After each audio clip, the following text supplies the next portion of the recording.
හොඳයි අයිබෝන් සුබ දවසක් කියලා පිළිගන්නවා සියලු දෙනාම අපේ ප්‍රශ්න පත්‍රයේ පළමු ප්‍රශ්න පත්‍රයේ B කොටස තමයි අද කරන්න තියෙන්නේ. අපේ තුන්වෙනි පාඩම හැටියට තමයි අපි මේ සහභාගී වෙන්නේ. මුල් පාඩම් දෙක තුල පළමු ප්‍රශ්න පත්‍රයේ ඒ කොටසේ ප්‍රශ්න සියල්ල සාකච්ඡා කිරීම සිද්ධ කරා. වැදගත් වෙන්නේ ඊටාම සරලව මූලික સિદ્ધාන්ත සියල්ල සමග තමයි අපි මේ ගණනය කිරීම ඔක්කොම කරේ. නැතුව කලබලයට ගණන් හදාගෙන ගියේ නැහැ. ඒක නිසා තමයි දීර්ඝ කාලයක් අපිට ගියේ. හරි. මුලින් කියන්න ඕන කවුරු හරි අලුතෙන් මේකට සහභාගී වෙනවා නම් කරුණාකරලා මුල් පාඩම් දෙකට සහභාගී වෙලා මේ පාඩමට සහභාගී වෙන්න. නැතුව අපිලිවෙලට පනින්න එපා. මොකද සියලු સિદ્ધාන්ත ඉතා සරලව කිසිම කෙනෙක්ගෙන් කිසිම මූලික දැනුමක් බලාපොරොත්තු වෙන්නේ නැතුව හැම સિદ્ધාන්තයක්ම ඉතාමත්ම සරලව මුල සිට කරා. ඒක නිසා දැන් හැම එකම સિદ્ધාන්තය යලි කරන්න බෑ. සීමිත කාලයක් ඉතුරු වෙලා තියෙන නිසා මුල් පාඩම් දෙකට සහභාගී වෙලා මේ පාඩමට සහභාගී වෙන්න. අද අපි එක ප්‍රශ්න පත්‍රයේ B කොටස සාකච්ඡා කරනවා. ඔබ දන්නවා එක ප්‍රශ්න පත්‍රයේ ඒ කොටස තුලින් අපිට ලකුණු 50ක් ලැබුණා. 50ක් කියන්නේ හැබැයි 200න් 50ක්. ලකුණු 25ක් තමයි මේ වෙනකොට අපි අරන් තියෙන්නේ. එතකොට මෙම කොටසත් අවසානයේ අපි බලමු කොහොමද අපිට ලැබෙන ලකුණු ටික. ප්‍රශ්න 5ක් තියෙනවා අපිට සාකච්ඡා කරන්න. අපි යමු පාඩමට යමු. ධාරිතාව ලීටර් 5ක් වන භාග සංඛ්‍යාවක්. හරි. අපිට තියෙන්නේ භාග සංඛ්‍යාවක්. භාග සංඛ්‍යාව පිළිබඳ මූලික හැඳින්වීම් ටිකක් කරන්න ඕන. භාග සංඛ්‍යාව. භාග සංඛ්‍යාව ගැන කතා කරාම භාග සංඛ්‍යා එකතු කිරීම, අඩු කිරීම, බෙදීම, වැඩි කිරීම සහ අල්ලායන්ෙන් කියන කොටසක් තියෙනවා. මේ හැම කොටසක්ම ඔබ විසින් නිසි අවබෝධයක්, මන අවබෝධයක් ඔබට තිබිය යුතුයි. එතකොට යමක් කියන්න ඕන මේ භාග සංඛ්‍යා කියන එක හරියට ඉගෙන ගත්තොත් මේ ගාන විතරක් නෙවෙයි. පළමු ප්‍රශ්න පත්‍රයේ ගණන් කිහිපයකුත් ඊළඟ කොටසේ ගණන් කිහිපයකුත් ඉතා විශාල ප්‍රමාණයක් එනවා. එතකොට භාග සංඛ්‍යා කියන ඒවා අපිට නැතුව බැරි සබ්ජෙක්ට් එකක් බවට පත් වෙනවා. ඔබ හිතන්න ඔබ කඩේට ගිහලා පාන් ගෙඩියක් ගේනවා. හරි. පාන් ගෙඩියක් ගෙනාවොත් එතන තියෙන පූර්ණ සංඛ්‍යාව. පාන් භාගයක් අරන් එන්න කියනවා. අන්න එතනදී භාග සංඛ්‍යාව කියන සංකල්පය කොට රැගෙනවා සම්පූර්ණ එකෙන් කොටසක්. නැත්තම් පාන් කාලක් ගේන්න කියනවා. එතනත් සම්පූර්ණ එකෙන් යම්කිසි කොටසක්. නැත්තම් පාන් 3 කාලක් ගේන්න කියනවා. පොල් තෙල් ගේන්න කියොත් පොල් තෙල් බෝතලයක් ගේන්න කියනවා. භාගයක් ගේන්න කියනවා. කාල ගේන්න කියනවා. 3 කාල ගේන්න. ඔබට තේරෙනවා ඔබේ දිනදා ජීවිතේ පාව භාග සංඛ්‍යා ඕන තරම් අපිට පාවිච්චි වෙනවා. එහෙමනම් මේ භාග සංඛ්‍යා ගැන ඉගෙන ගන්න ඕන. භාග සංඛ්‍යා එකතු කිරීම, අඩු කිරීම, බෙදීම, ಗುಣ කිරීම සහ අල්නායන්ෙන් කියන කොටසත් ඔබ මොකක්ද කියලා ඉගෙන ගන්න ඕන. හරි. අපි ඊටාම සරලව මුල සිටම භාග සංඛ්‍යා සම්පූර්ණ මේ පාඩම තුලින් කවර් කරමු. එතකොට මින් ඉදිරියට කොට භාග සංඛ්‍යාවල ගැටලු ඇති වෙන්න බෑ. හරි. කිසියම් සංඛ්‍යාවක් මෙලෙස ගත්තොත් මේකේ උඩ එක්කෙනා ලවය ලෙසත් යට කොටස හරය ලෙසත් අපි හඳුන්වනවා. උඩ ඉන්නවා කිව්වා ළමයා. මේක අමතක වෙන්නේ නැහැ. යට ඉන්නවා කිව්වා හරකෙක්. ළමයා හන්නේ හරකාගේ පිට උඩ ළමයා තමයි ඉන්නේ. එහෙනම් මේ ලා යන්නේ ළමයාත් හය යන්නේ හරකත් නිරූපණය වෙනවා. හරි. එහෙනම් අද පටන් ලවය හරය මාරු වෙන්න බෑ. හරි. කිසියම් භාග සංඛ්‍යාවක් ගත්තොත් මේ භාග සංඛ්‍යාව තුර හරයන් සමාන නම් මොකද්ද වෙන්නේ? හරයන් සමාන නම් ලවයන් එකතු වීම සිදුවේ. ඔන්න පළවෙනි වැදගත් කරුණ මම තරුවක් දාලා ලියනවා. ඔබ ලියා ගන්න මොකද්ද මෙතන? කිසියම් භාග සංඛ්‍යාවක ලවය සමාන නම් කිසියම් භාග සංඛ්‍යාවක හරය සමාන නම් ලවයන් පොදු හරයක් යටතේ එකතු වීම සිදුවේ. පොදු කියන්නේ මොකද්ද? මෙයාට දෙන්නටම එකම හරයක් ලියලා තියෙන්නේ. හරි. ඔන්න સિદ્ધාන්තය පළවෙනි එක ඉගෙන ගත්තා. තවත් ගානකට යමු එමු සරල ගානකට. 2න් 1 එකතු කිරීම 2න් 3. හරයන් සමාන නම් පොදු හරයක් කියලා ලියලා ලවයන් 2 එකතු කිරීම සිද්ධ කරා. මේක උත්තරේ 1යි 3යි 1යි 4 බෙදීම 2. තවදුරටත් කරොත් උත්තරේ 2ක් ලෙස ලැබෙනවා. එහෙනම් පළවෙනි સિદ્ધාන්තය හරය සමාන නම් පොදු හරයක් යටතේ ලවයන් එකතු වීම සිදුවේ. හරි. පළවෙනි સિદ્ધාන්තය අවසන්. යමු දෙවෙනි එකට. ඕස් කළා ලියා ගන්න.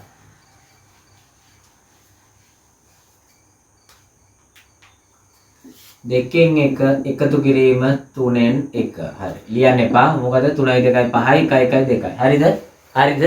නෑ මෙහෙම ක්‍රම ගණිතේ නෑ. දැන් මෙතන හරය අසමාන නම් ඒකට වෙනම නීතියක් තියෙනවා. හරි. එහෙනම් හරි ඉස්සෙල් ගාන හදලා ඊට පස්සේ අර්ථ දැක්වීම ලියමු. 2න් 1 එකතු කිරීම 3න් 1 නම් අර સિદ્ધාන්තයට අනුව ඔබ විසින් හරය සමාන කරගත යුතුයි. හරය සමාන කර ගැනීමේ ක්‍රමවේදයන් දෙකක් තියෙනවා. එකක් තමයි කූපෝගු. කුඩා පොදු ගුණාකාරය. මොකද්ද? කුඩා පොදු ගුණාකාරය. එතකොට මේක අංක ගණිතයට පමණක් නෙවෙයි බීජ ගණිතයටත් වළංගුයි. A B C X Y Z කියන ඒවත් මේ ක්‍රමයට හොයන්න පුළුවන්. හරි. කුඩා පොදු ගුණාකාරය හොයන ක්‍රමය හොඳට බලා ගන්න. හරයන් ලිවීම සිද්ධ කරන්නේ යටි අතට. අපිට බෙදන්න පුරුදු උඩි අතට. මෙහෙම නෙවෙයි බෙදන්නේ. අනිත් එක අපි උඩි අතට බෙදද්දි මැදට කමා දාලා කොහෙවත් බෙදලා නැහැනේ. මේක අමුතුම බෙදීමේ ක්‍රමයක්. හරි. මැදට කමා දදා සංඛ්‍යා පහක් තිබුණා පහම කමා දදා ලියනවා. කුඩාම සංඛ්‍යාවෙන් බෙදීම ආරම්භ කළ යුතුයි. මෙතන තියෙන කුඩාම 1 2 බෙදලා කිසියම් සංඛ්‍යාවක් බෙදෙන්නේ නැත්නම් උඩි අතර බෙදනකොට වගේ බෙදලා දශම සංඛ්‍යාව ලියන්නේ නැහැ. නොබෙදෙනාගේ එලෙසම ලිවීම සිද්ධ කරනවා. එකෙන් බෙදීම කවදාවත් කරන්නේ නැහැ. මොකද එකෙන් බෙදලා ඉවරයක් කරන්න බෑ. කොච්චර බෙදුවත් ඒකම ලැබෙන නිසා ඊළඟට තියෙන සංඛ්‍යාව 3. හැබැයි එක 3ෙන් බෙදෙන්නේ නැත්නම් නොබෙදෙන සංඛ්‍යාව එලෙසම ලියන්නේ කිව්වා 3 3ෙන් බෙදුවම 1යි. අවසානයේ එක ලැබෙන තෙක් සියලු දෙනාට අපි බෙදිය යුතුයි. ඕක තමයි ක්‍රමය. ඊට පස්සේ මෙන්න මේ ලැබෙන අගයන්ගේ ගුණිතය තමයි කුඩා පොදු ගුණාකාරය කියන්නේ. කූපෝගු කියන්නේ කුමක්ද? 2 වැඩි 3. මේ ලැබෙන අගයන් සියල්ල එකට ගුණ කරාම ලැබෙන උත්තරයයි කුඩා පොදු ගුණාකාරය. එහෙමනම් හරයන් අසමාන නම් පළමුව හරයන්ගේ කුඩා පොදු ගුණාකාරය සෙවිය යුතුයි. මේක පෝස්ට් කරලා ලියා ගන්න. ඊට පස්සේ අපි මොකද කරන්නේ? ඒ කුඩා පොදු ගුණාකාරය පොදු හරයක් ලෙස ලියලා I 1යි 2යි ලියනවද නැහැ? මෙම හරය මේකෙන් බෙදනවා 6 දෙකෙන් බෙදුවොත් 3යි 3 අරක් 1 3යි. මෙම හරය මේකෙන් බෙදනවා 3 6න් බෙදුවොත් 2යි දෙවරක් 1 2යි. දැන් අපිට පේනවා පොදු හරයක් ලැබිලා ලවයන් දෙකක් තියෙනවා. කිසිම ප්‍රශ්නයක් නැතුව අපිට එකතු කරන්න පුළුවන්. ඔන්න ඕක තමයි ක්‍රමය. එහෙමනම් ඔබ සිද්ධාන්තයක් ලෙස ලියා ගන්න ඕන. හරයන් අසමාන නම් එකතු කිරීමේදී විතරක් නෙවෙයි එකතු කිරීමේදී හෝ අඩු කිරීමේදී මොකද්ද කළ යුත්තේ? පළමුව කුඩා පොදු ගුණාකාරය සොයා එම කුඩා පොදු ගුණාකාරය මොකද හරයෙන් බෙදා ලැබෙන අගය ලවයෙන් ගුණ කළ යුතුය. ඊට පස්සේ ඉන්පසු මොකද පළමුව කුඩා පොදු ගුණාකාරය හොයා එම කුඩා පොදු ගුණාකාරය හරයෙන් බෙදා ලවයෙන් ගුණ කර පොදු හරයක් යටතේ ලියා ලවයන් එකතු කිරීම සිදුවේ. ඔන්න සිද්ධාන්ත දෙකක් ඉගෙන ගත්තා. මේ එකතු කිරීමට පමණක් නෙවෙයි අඩු කිරීමටත් වළංගුයි. අපි අඩු කරලා ගානක් බලමු. හරි. මේ ගානක් ගත්තොත් ඔබ දන්නවා දැන් මේ දෙකේ කුඩා පොදු ගුණාකාරය 6 කියලා කලින් ගානේ හදපු නිසා. හරි. 6ට 2 3යි 3 වරක් 1 3යි 6ට 3 2යි දෙවරක් 1 2යි. උත්තරය 6න් එකක් ලෙස ඔබට ලැබෙනවා. දැන් ඔබට කුඩා පොදු ගුණාකාරය ගැන මනා අවබෝධයක් තියෙනවා. හරි. හරයන් අසමාන නම්. දැන් අපි බලමු සංඛ්‍යා දෙකක් ගුණ කිරීම සිද්ධ කරන්නේ කොහොමද කියලා. සංඛ්‍යා දෙකක් භාග සංඛ්‍යා දෙකක් ගුණ කිරීම සිද්ධ කරන්නේ කොහොමද කියලා. 2න් 1 වැඩි කිරීම 3න් 2 කියලා ලියනවා. මතක තියාගන්න ගුණ එකතු කිරීම අඩු කිරීම නීතිය එකට යනවා වගේම ගුණ කිරීම බෙදීම නීතියත් එකට යනවා කියලා අමතක කරන්න එපා. එහෙමනම් අපි බලමු කොහොමද මේක කරන්න කියලා. මේ ක්‍රමවේදයේ තුලදී ඔබ මතක තියාගන්න මේ බෝ එකේ වගේ මෙහෙම හරස් අතට සහ මේ අතට බෙදන්න පුළුවන්. මම වෙනත් පාටකින් ලියනවා මෙම තිරස් අතට ගුණ කිරීම කරන්න පුළුවන්. මේකට මේ හරස් ගුණිතය කියන්නේ නැහැ. හරස් ගුණිතය කියන්නේ මැදට සමාන ලකුණ දාලා දෙපැත්තට අගයන් දෙකක් දාලා මෙහෙම වැඩි කරන එක තමයි හරස් ගුණිතය කියන්නේ. මෙතන එහෙම දෙයක් නෙමෙයි කිව්වේ.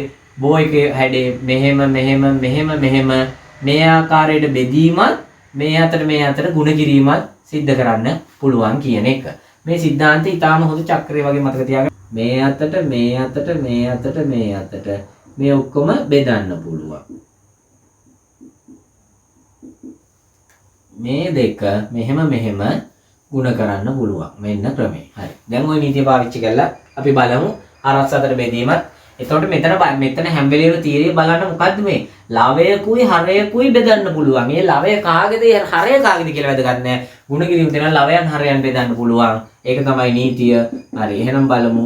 හරයන් සහ ලවයන් වැඩි කරන්න පුළුවන්. 1යි 2 2 1යි කැපුවා. 1 වරක් 1 1යි උත්තරේ 3යි. ඒ ගුණ කිරීමේ නීතිය. තව එක ගානක් හදලා බලමුද?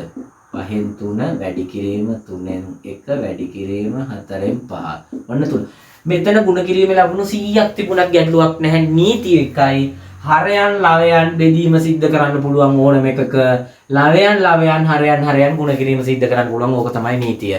හරයන් ලවයන් බෙදීමත් ලවයන් සහ හරයන් ගුණ කිරීමත් සිද්ධ කරන්න පුළුවන්. මෙහෙම එකක් පැනලා කැපුවා කියලා ගැටලුවක් නැහැ. 3ට 3 1යි 3ට 3 1යි. මම මේ ඈත තියෙදි කපන්න බෑ. නෑ එහෙම නීති නෑ. 5ට 5 1යි හරයයි ලවයයි 5ට 5 1යි 1 කරක් 1 1යි 1 කරක් 1 1යි 1 කරක් 1 1යි 1 කරක් 4 4යි. ලවයන් ගුණ කරා හරයන් ගුණ කරා හරයන් ලවයන් බෙදීම සිද්ධ කරා. එහෙනම් මේ නීතියත් ඉතාමත් වැදගත්. ගුණ කිරීමේ සහ ගුණ කිරීමේදී අගුණ කිරීමේදී කියලියමු. ගුණ කිරීමේදී හරයන් ලවයන් බෙදීම සිදු කරන අතර ලවයන් සහ හරයන් ගුණ කිරීම සිදු කරයි. ගුණ කිරීම කියලා වචනේ ගත්තට බෙදීමත් මේක ඇතුලේ තියෙනවා. හරි? ගුණ කිරීමේදී හරයන් ලවයන් බෙදනවා. ඒ වගේම ලවයන් සහ හරයන් ගුණ කිරීම සිද්ධ කරලා අපි මේ විදිහට ලියනවා. දැන් ඔන්න භාග සංඛ්‍යා ගුණ කරන්නත් දන්නවා. දැන් භාග සංඛ්‍යාවක් බෙදමු. හරි. භාග සංඛ්‍යා බෙදීමේ නීතියක් තියෙනවා. භාග සංඛ්‍යා බෙදනවා කියන්නේ ගුණ කරන එකමයි කරන්නේ. හැබැයි ඊට කලින් කරන්න ඕන දෙයක් තියෙනවා. 5න් 1 බෙදීම 2න් 3 කියලා තියෙනවා. හරි. තාමත් වැදගත් තීරියක්. වම දකුණ අඳුර ගන්න බෝඩ් එකේ පොතේ අපි ඉන්නේ මේ අතට. මේ අත නෙමෙයිනේ. ඒ වාහනයක් කියලා වදිනේ මේ අතට එනවන්නේ. අපි පොතක වැඩක් කරද්දි මේ අත. මේ පැත්ත දකුණු පැත්ත මේ පැත්ත වම් පැත්ත. ඉස්සෙල්ලා වම දකුණ අඳුර ගන්න ඕන.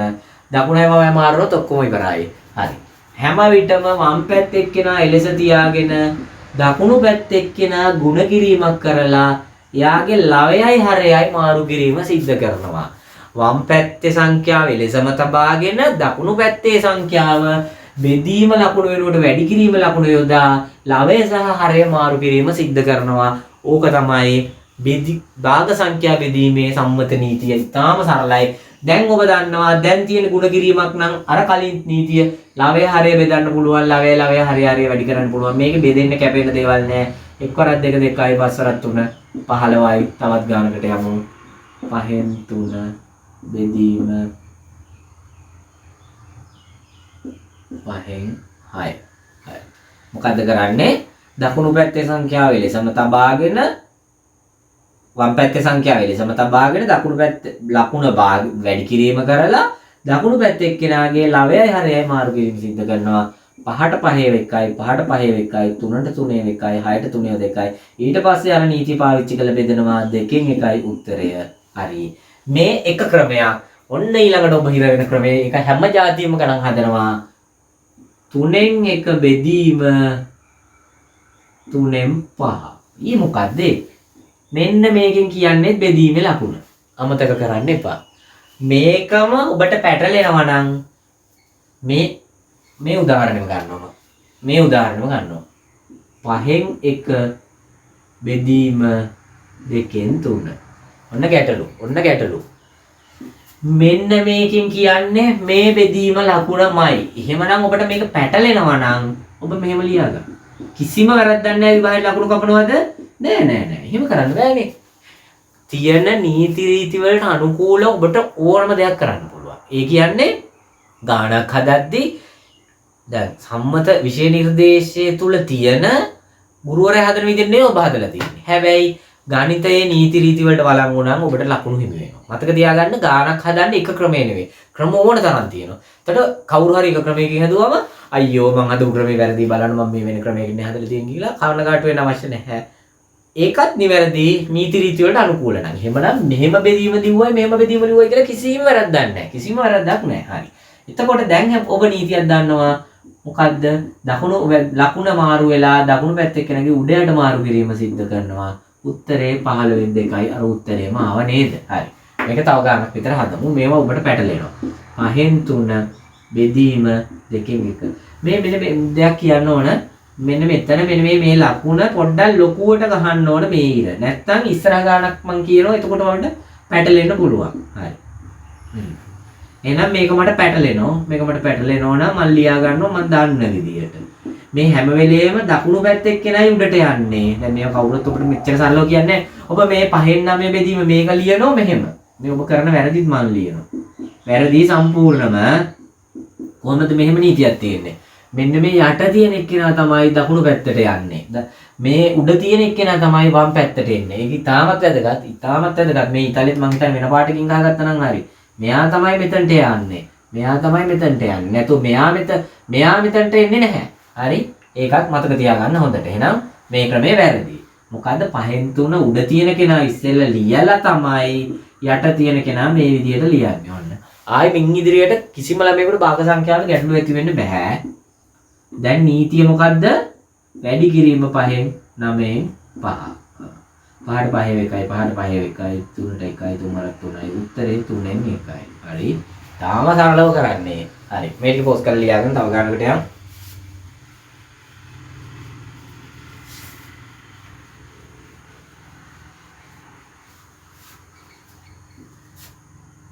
තුනෙන් එක බෙදීම 6.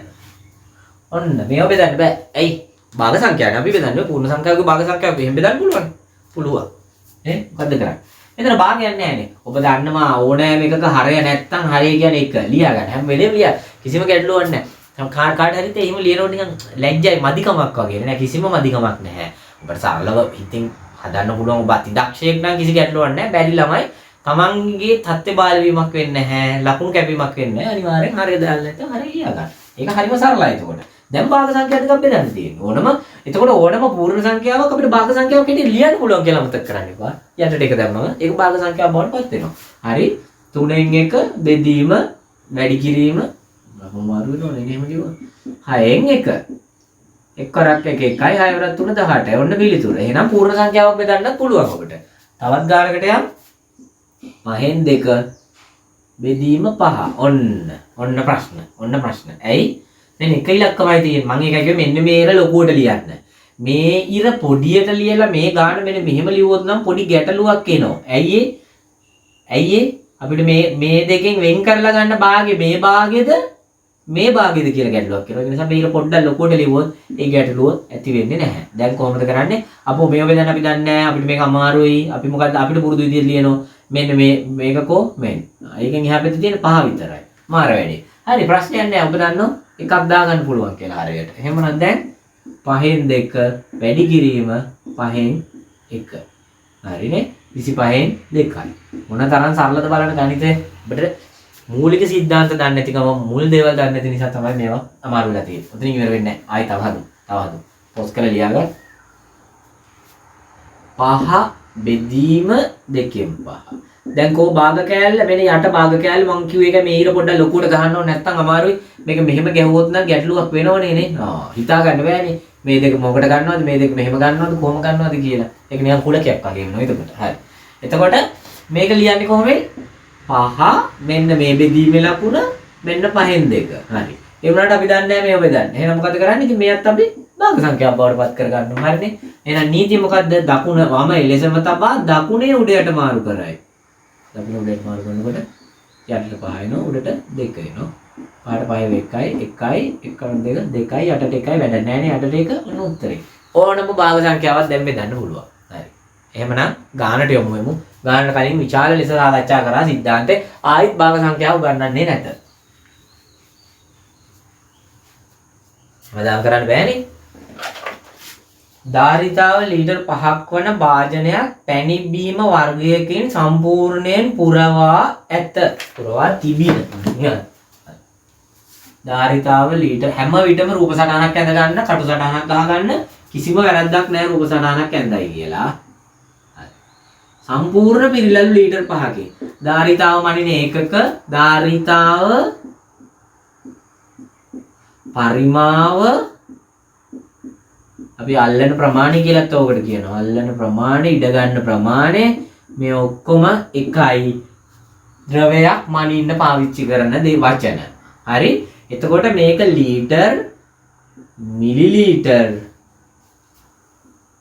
ඝන ඩෙසිමීටර්, ඝන සෙන්ටිමීටර්, ඝන මීටර් කියන හැම එකක જાතියකින්ම මැනීම සිදු කරන මේව මීටර්නේ. මීටර් වලින් කොහොමද මේ දුරව මනින්නේ? හරි මේ මීටර් නෙවෙයි තියෙන්නේ. මෙතන තුන්වෙනි බලයක් තියෙනවා. පරිමාව හොයන සූත්‍රයේ සරල සූත්‍රය තමයි අපි ඝන කාභයක් ගත්තොත් මෙහෙම දිග පළල උස පරිමාව හොයන්නේ මෙයාගේ ඒ වෙනම කතා කරනවා මේ ඒකකයට ආවේ දිග වැඩි පළල වැඩි උස. දිග මනින්නේ මීටර්, පළල මනින්නේ මීටර්, උස මනින්නේ මීටර්, ඝන මීටර එනවා ඊටාම සරලව. එහෙනම් වැරදි නැහැ. ඝන ඩෙසිමීටර්, ඝන සෙන්ටිමීටර්, ඝන මීටර්, ලීටර්, මිලිලීටර් ඕන මේකකින් පරිමාව මනිනවා. හරි. දීලා තියෙන ලීටර වලින්ලු මනින්නේ. හරි. ඒකක් දන්නවා දැන්. ගාන ටික මුවෙමු. වාජනේ සම්පූර්ණ ලීටර් 5ක් පුරවලා තියෙනවලු. හරිනේ. අපේ රූප සටහනේ සම්පූර්ණ පිළිලා තියෙන්නේ. හරි. ඊට පස්සේ මොකද්ද වෙන්නේ? එයින් 10න් 3ක ප්‍රමාණයක් සංග්‍රහ කරා. හරි. ඔන්න අන්න අල්ලා යන්නවා භාග සංඛ්‍යාවල අල්ලා යන්න. 5න් 3න් නිකම් මේ ගාන 5න් 3න් 2න් එකක්. අල්ලා යන්න. අල්ලා යන්නේ කියන්නේ ළමයිනේ වැඩි කිරීම. 5න් 3 වැඩි කිරීම 2න් 1 කියන. එහෙනම් ඒකත් වැදගත්. අල්ලා යන්නේ කියන්නේ ಗುಣ කිරීම. කොහෙන් අරකින් මෙච්චරක්. අරකින් මෙච්චරක්. එහෙනම් අල්ලා යන්න තියෙන තැනට කිසිම බයක් නැතුව ඔබ වැඩි කිරීම යොදන්න. හරි. දැන් මෙතන කතා කරන්නේ මේ ලීටර්. පාන් ගෙඩියෙන් 2න් එකක්. පාන් 1න් 4න් එකක්. හරි. මෙතන තියෙන සම්පූර්ණ ද්‍රව ප්‍රමාණය. ඒකෙන් භාගයක් නම් ඔබ දන්නවා 5 බෙදීම 2 කියලා. ඒක අර සූත්‍රයෙන් කිව්වොත් ලීටර් 5න් 2න් එකක්. හරිද බලන්න. 5 වැඩි කිරීම භාගේ දැන් දෙකක් දාගන්න 5 බෙදීම 2 ආවනේ. හරි උත්තරේ. එහෙනම් අල්ලා යන්නේ කියන්නේ ಗುಣ කිරීම. එහෙනම් ලීටර් 5න් 10න් 3ක් සංග්‍රහ කරාලු. එහෙනම් ලීටර් 10න් 3ක් නෙවෙයි කියන්නේ මේ මුළු එකෙන් 10න් පංගු වගේ 3 ගුණයක්. මුළු භාජනයේ 10කට කැඩුවා නම් කොප්ප 10කට දාලා හරියට සමාන කොට දා ඒන් 3ක් අපි සංග්‍රහ කරලා තියෙනවා. මොකද්ද? මේ සංග්‍රහ කරලා තියෙනවා. හරි. එහෙනම් මේක අපි ලීටර වලින් හොයන්න ඕන. ඔය භාග සංඛ්‍යාවක් හැටියට නේ දුන්නේ. හරි. සංග්‍රහ කරන ලද ප්‍රමාණය ලීටර වලින් කියලා ලියමු. සංග්‍රහ කරන ලද ප්‍රමාණය. හරි. කොයි 5න් 10න් 3ක්. හරිනේ? ඔව්. 5න් 10න් 3යි ලීටර්. හරි. එහෙනම් 5 අල්ලා යන්නේ කියන්නේ 10න් 3 ලීටර්. මෙතනට එකක් දැම්ම ඔන්න භාග සංඛ්‍යා බෙදීම. හරි. ලීටර 2න් 3ක් සංග්‍රහ කරලා තියෙනවා. හරි. ලීටර් 5ක් තියෙන එකකින් ලීටර් 2න් 3ක් සංග්‍රහ කරා නම් මේක ඉතුරු වෙන ලීටර් ගාන හොයන්න මොකද්ද කරන්නේ? මේ 5න් අඩු කරනවා මේ 2න් 3. ඕනනම් ඒකත් අපි ලියමු. ගානේ අහලා තියෙද්දි දන්නේ නැහැ මම ලියනවා ඉතින්. හරි. භාජනයේ ඉතිරි ප්‍රමාණය ලීටර වලින් භාගයක් හැටියට නෙවෙයි ඉතිරි ප්‍රමාණය ඕන වෙයිද දන්නේ නැහැ මම ඉතින් නිකන් ලියනවා 5 අඩු කිරීම 2න් 3 උත්තරේ ලීටර වෙන්න ඕන. හරි. ඔන්න ගැටලුවක් නැහැ. භාග සංඛ්‍යා අඩු කිරීමේදී හරයන් අසමාන නම් මොකද කරන්නේ? කුඩා පුදු ගුණාකාරය හොයනවා. 1 2 කියන එකේ දෙකම තමයි ඉතින්. ඇයි? එකෙන් බෙදන්නේ නැහැ කිව්වා බෙදෙන්නේ නැති ඒ වෙලසම ලියනවා කිව්වා එහෙනම් දෙකම තමයි. හරි. කුඩා පුදු ගුණාකාරය 2යි 1ට 2 ඒවා 2යි දෙවරක් 5 උඩකින් වැඩි කරනවා 10යි 2ට 2 1යි 1 කරත් 3 3යි 10න් 7ක් ලීටර ඉතිරි 10න් 7යි මේක තව දුරටත් අපිට වැරදුනා 10න් 7ක් කොහෙද 2න් 7ක් 2න් 7ක් ඉතිරි 2න් 3ක් ලීටර දුන්නා. ඕනනම් ඔබට මේක දශම සංඛ්‍යාවක් හැටියට ලියන්න පුළුවන් පූර්ණ සංඛ්‍යාවක් හැටියට ලියන්න පුළුවන් ඕන විදිහකට ලියන්න පුළුවන්. හරි. පූර්ණ සංඛ්‍යාවක් නෙමෙයි මිශ්‍ර භාගයක් හැටියට ලියන්නත් පුළුවන්. බෙදලා දශම සංඛ්‍යාවක් හැටියට ලියන්නත් පුළුවන්. අපි මෙහෙම තියාගෙන අවශ්‍ය වුණොත් විතරක් බෙදාගමු. අපි බලමු මොකද අහන්නේ කියලා. සංග්‍රහ කරන ලදී. සංග්‍රහ කිරීම සඳහා සංග්‍රහ කිරීමට කොටසක් යොදා ගැනීමෙන් පසු ඉතිරි වූ පැණි ප්‍රමාණය භාජනයේ ධාරිතාවෙන් කොච්චර පංගුවක්ද? හරි. අන්න. අපි ඉතිරි ප්‍රමාණය හෙව්ව ලීටර වලින් නෑ. ලීටර වලින් නෙවෙයි අහන්නේ. කීයෙන් පංගුවක්ද? ඒ කියන්නේ මුළු ධාරිතාව ලීටර් 5යි. දැන් ඉතිරි ධාරිතාව ලීටර් 2න් 7යි. එහෙමනම් අහනවා මේක අරයගෙන් කොච්චරක්ද කියලා. එහෙනම් හරයට එනවා 5ක් කියන්නේ සම්පූර්ණ එක නම් 2න් 7ක් කියන්නේ අරකින් කොච්චරක්ද. හරි. මේක පෝස් කරලා ලියා ගන්න. උත්තරේ මතක තියාගන්න ඕනේ ඉතිරි ප්‍රමාණය 2න් 7යි. එතකොට ඉතිරි ප්‍රමාණයනේ අහන්නේ සංග්‍රහ කර ප්‍රමාණය නෙවෙයිනේ. නෑ. ඉතිරි ප්‍රමාණය මුල් එකෙන් කවර භාගයක්ද? හරි. ඉතිරි ප්‍රමාණය මුළු කොටසින් භාගයක් ලෙස ගත් කල කියලා. භාගයක් ලෙස ගත් විට. හරි. මුළු ගාන කීයද? 5යි. ඉතිරි කොටස දැන් 2න් 7යි තිබ්බේ. මම මැකුවා 2න් 7. 2න් 7යි. මුළු කොටස 5ක් නම් දැන් 2න් 7ක් ඉතිරි නම් මේකෙන් කොච්චර පංගුවක්ද? 5න් 2න් 7ක්. හරි. කොහමද? එතකොට ඔබ දන්නවා දැන් බෙදීම ලියන්න ඔබට මේ ක්‍රමය දන්නේ මෙන්න මේ බෙදීමේ ලකුණු වෙනකොට මේක ලියුවා 5. එහෙනම් මෙතනට එකකුත් දාගත්තා. 2න් 7 වැඩි කිරීම 5න් 1 උත්තරේ 10න් 7යි. භාග නෙමෙයි. ඇයි ඕනනම් මෙතනත් ලීටර් ලිව්වා මෙතනත් ලීටර් ලිව්වා ලීටරට ලීටර් නම් ඒකකත් කැපිලා යනවා. භාගයක් ලෙස ලියන්න. මුළු එකෙන් 10න් 7න් පංගුවක් තමයි දැන් ඉතිරි වෙලා තියෙන්නේ. ඒ කියන්නේ මුළු එක 10ක් තිබ්බනම් දැන් 7ක් ඉතුරු වෙලා තියෙනවා 3ක් දීලා තියෙනවා. හරි. වාජනයේ ඉතිරි වූ පැණිබීම ප්‍රමාණය 7න් ඉතිරි වූ පැණිබීම ප්‍රමාණය භාගයක් නෙවෙයි ලීටර් අපිට 2න් 7ක් ඉතුරු වෙලා තිබුණා. ඒ 2න් 7න් ප්‍රමාණයෙන් ඉතිරි වූ පැණිබීම ප්‍රමාණය 7න් 5ක් බෝතලයට වත් කරන ලදී. ඉන්පසු වාජනයේ ඉතිරි වූ පැණිබීම ප්‍රමාණය වාජන ධාරිතාවෙන් කවර භාගයක්ද? හරි. එහෙනම් දැන් මේ ටික ලියාගෙන ඉන්න ඕන.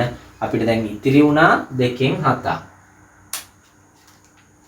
ලීටර් 2න් 7ක් ඉතිරි. මේව ලියා ගමු. ඉතිරි. භාගයක් ලෙස ගත්තොත් ඒක 10න් 7ක්. මේ දෙක තියාගමු ගාන හදන්න. ඊට ටික මකමු. පොස් කරලා ලියා ගන්න.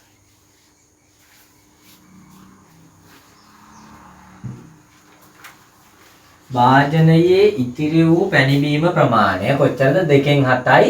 භාගයක් ලෙස ගත්තොත් 10න් 7යි. ඉතිරි වූ පැණිබීම ප්‍රමාණයෙන් හරි ප්‍රමාණයෙන් ඉතිරි වෙච්ච ප්‍රමාණයෙන් 7න් 5ක් බෝතලයට වත් කරන ලදී. හරි. ඉතිරි වෙච්ච ප්‍රමාණයෙන් 7න් 5ක් බෝතලයකට වත් කරාලු. එහෙනම් ලීටර් 2න් 7ක් අපි ගාව තියෙනවා. හැබැයි ඒක ඉතිරි වෙච්ච ප්‍රමාණය භාගයක් හැටියට ලිව්වොත් මොකද්ද ඉතිරි වෙච්ච ප්‍රමාණය භාගය කොච්චරද? 10න් 7ක්. මුළු එකෙන් 10න් 7ක් දැන් අපි ගාව ඉතුරු වෙලා තියෙනවා. දැන් වාජනයේ 10න් 7ක් ඉතිරි වෙලා තියෙනවා. වාජනයේ ඉතිරි වූ භාගය. භාගයක් ලෙස අහන්නේ.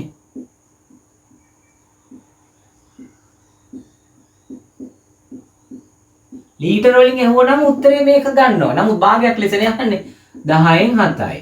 හරි. ඒ 10න් 7න් 5ක් ගත්තලු. මොකද ගත්තේ? වාජනයේ ඉතිරි වූ පැණිබීම ප්‍රමාණය 7න් 5ක් බෝතලයට වත් කරපු කොටස. බෝතලයට වත් කළ පසු ඉතිරි භාගය ගමු අපි. පසු ඉතිරි භාගය 10න් 7න් 5ක් ගත්තලු. වෙන බෝතලයකට ගත්තලු. එහෙනම් බෝතලයට ගත් ප්‍රමාණය නේ. බෝතලයට ගත් ප්‍රමාණය. බෝතලයට වත් කළ ප්‍රමාණය. 10න් 7න් 5ක් කොහොමද සුළු කරන්නේ? අල්ලා යන්නේ කියන්නේ වැඩි කිරීමේ කිව්වා. 7ට 7 කැපුණා 5ට 5 1යි 10ට 5 2යි 2න් 1යි. එහෙනම් බෝතලයට මේකෙන් 10න් 7න් 5ක් අපි ගත්තයි කියන්නේ අරගෙන තියෙනවා බෝතලයට වත් කරලා තියෙනවා 2න් 1ක්. මුළු ප්‍රමාණය තිබුණා 10න් 7ක්. ඒකෙන් 2න් 1ක් ගත්ත බෝතලයට. අහන්නේ මොකද්ද අපේ? අරගෙන වත් කරලාදී ඊපසු වාජනයේ ඉතිරි වූ පැණිබීම ප්‍රමාණය. වාජනයේ ඉතිරි වූ පැණිබීම ප්‍රමාණය. හරි. එහෙනම් තිබුණා 10න් 7ක් 2න් 1ක් වෙන කෙනෙක් වෙනුවෙන් කැප කරා ඉතිරි ප්‍රමාණය බෝතලයේද වාජනයේද? වාජනයේනේ.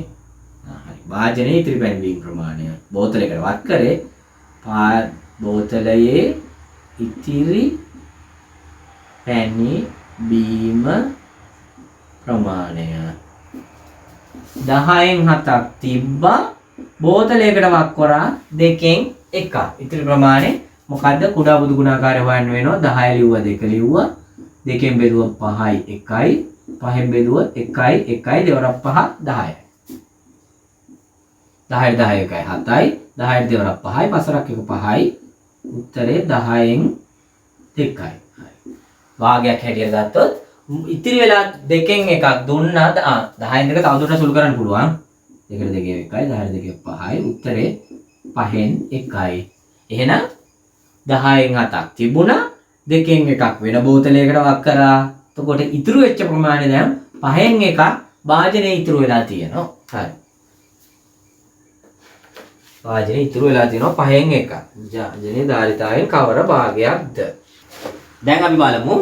දැන් අපි මේක පෝස්ට් කරලා ලියගමු. දැන් මේව මට ලියන්න වෙනවනේ නැත්නම් මම කිව්වට පස්සේ මට මතක නෑනේ. එතකොට අපි ලියමු වාජනේ ඉතිරි ප්‍රමාණය. වාජනයේ ඉතිරි තියෙන්නේ 5න් 1යි භාගයක් ලෙස. ලීටර වලින් නෙවෙයි අහන්නේ. ඕනනම් බෝතලයට දාපු ප්‍රමාණයක් ගත්තොත් දැන් ඔබ ලියන්න ඕනේ නෑ මේවා පොතේ තියෙනවනේ. බෝතලයට දාපු ප්‍රමාණය ගත්තොත් බෝතලයට දාලා තියෙන භාගයක් ලෙස දෙකෙන් එකක්. හරි. ඕන වෙන්නේ නැහැ නේ. එහෙනම් මම මේ ටික මකනවා පොස් කරලා ලියන්න. එම වාජනයේ අඩංගු වන පැන බීම ප්‍රමාණය 5න් 1යි. වාජනයේ ධාරිතාවෙන් හරි අඩක් වන තෙක් වාජනයට තව පැන බීම එක් කරන ලදී. හරි. දැන් වාජනයෙන් ඉතිරි වෙලා තියෙනවා 5න් එකක කොටසක්. හරි. එතකොට අඩංගු පැන බීම ප්‍රමාණය වාජනයේ ධාරිතාවෙන් අඩක් මේකට එකතු කරනවා හරියටම මේක දෙකෙන් එකක් වෙන තෙක් අපි දන්නේ x කියලා ගමු අපි. x කියලා ගමු කොටසක් එකතු කරනවා. හරි අඩක් වන තෙක් වාජනයට තව පරිමාව වත් කරන ලදී. එසේ වාජනයට වත් කරන ලද පැන් බීම ප්‍රමාණය ලීටර වලින් එපරහනවා. ඔන්න. හරි. දැන් මොකද්ද? මෙන්න මේ යම්කිසි කොටසක් වාජනයට එකතු කරනවා. අපි දන්නේ නැහැ එකතු කරන කොච්චරද කියලා. 5න් එකක් ඉතුරු වෙලා තියෙනවා. තව යම්කිසි කොටසක් දැම්මම ඒ ටික ඔක්කොම වාජනයෙන් භාගයක් හරි අඩක් වෙනවා. හරි. සූත්‍රයක් ගොඩනගන්න පුළුවන් නේද? හරිම සරලයි නේද? 5න් එකක් දන්නේ නැති කොටසක් එකතු කරාම සමාන වෙනවලු හරියටම භාගයකට. හරි. එහෙමනම් සරල සමීකරණ යක් තියෙන්නේ අඥාත පදේ තනි පැත්තක තියන් මෙහා අර පැත්තට යන්න ඕන. x සමානයි 2න් 1 අඩු කිරීම 5න් 1 ලෙස ලැබෙනවා. x සමානයි 2ට 5ට හරයන් අසමාන නිසා කුඩා පොදු ගුණාකාරය හොයනවා. කුඩා පොදු ගුණාකාරය 10යි. එහෙනම් 10 යටට ලිව්වා. හරයෙන් බෙදුවා දෙවරක් 5 10යි 5 වරක් 1 5යි 5 වරක් 2යි දෙවරක් 2යි x සමානයි 10න් 3ක් ලෙස උත්තරේ ආවා. එහෙනම් 10න් 3ක් දැම්මොත් තමයි භාගයක් පිරෙන්නේ. මේ භාගයක් මේ භාග සංඛ්‍යාවක් හැටියට ලිපි ලීටර වලින් නේ. මුළු වාජනයෙන් 10න් 3ක කොටසක් මේකට වක් කරොත් අන්න හරියටම මේකෙන් භාගයක් පිරෙනවා. හරි. දැන් අහන්නේ භාගෙ නෙවෙයි පර ලීටර වලින් අහන්නේ. කොහොමද පටලවපු පටලවිල්ල? හරි. පැවත් කළාද එසේ වාජනයට වත් කරන ලද පැණි බීම ප්‍රමාණය ලීටර වලින් දක්වන්න. දැන් වාජනයෙන් මුළු වාජනයෙන් 10න් පංගුවක් තමයි මොකද්ද අපි වත් කරලා තියෙන්නේ. හරි. මුළු වාජනයෙන් 10න් පංගුවක් තමයි වත් කරලා තියෙන්නේ. ඒක අහනවා ලීටර වලින්. හරි. මුළු වාජනයේ ලීටර් කොටස කොච්චරද?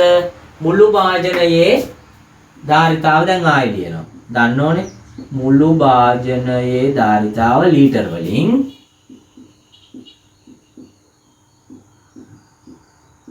5යි. එහෙනම් 5න් අපිට ඕන 5න් දැන් 10න් 3ක කොටසක ප්‍රමාණය තමයි ඕන.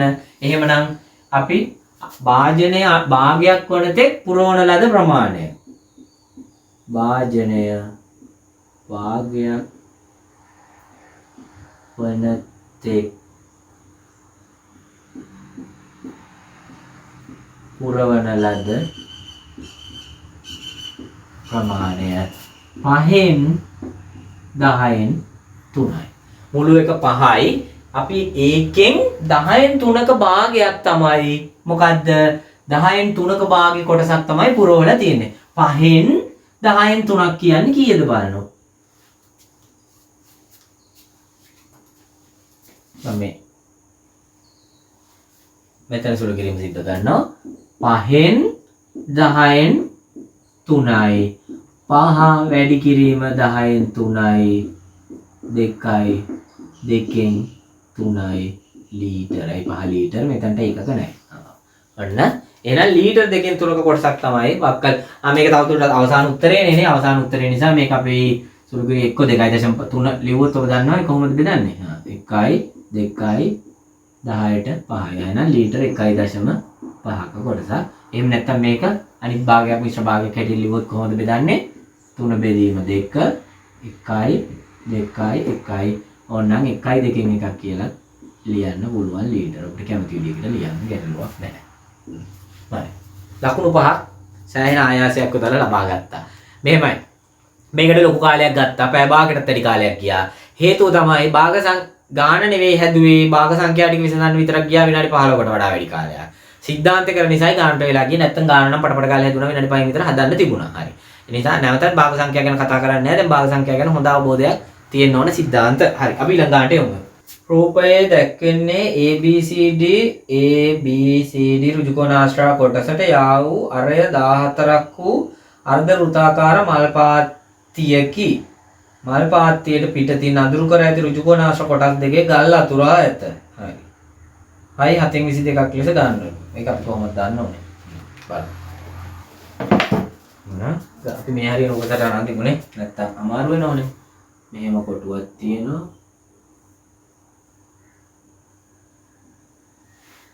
ගල් අතුරා ඇත. මේවයි ගල් අතුරලා තියෙනවා. මේකේ අර්ධ වෘතයක් තියෙනවා. හරි. අර්ධ වෘතය අරේ දීලා මේක 7යිලු. මේක මෙතන 7යිලු. මීටර 1.7යිලු. අරය 14ක් වූ අර්ධ වෘතයක ABCD අරය 14ක්ලු. අරය කියන්නේ මොකද්ද? මෙන්න මෙතන ඉඳලා මෙතනට. හරි. අරය මීටර 14ක්. ඔන්න ඔච්චර අපිට දීලා තියෙන. දැන් බලමු මොනවද අහන්නේ කියලා ඉතින්. හරි මෙතන 7යි. මෙතනත් 7යි.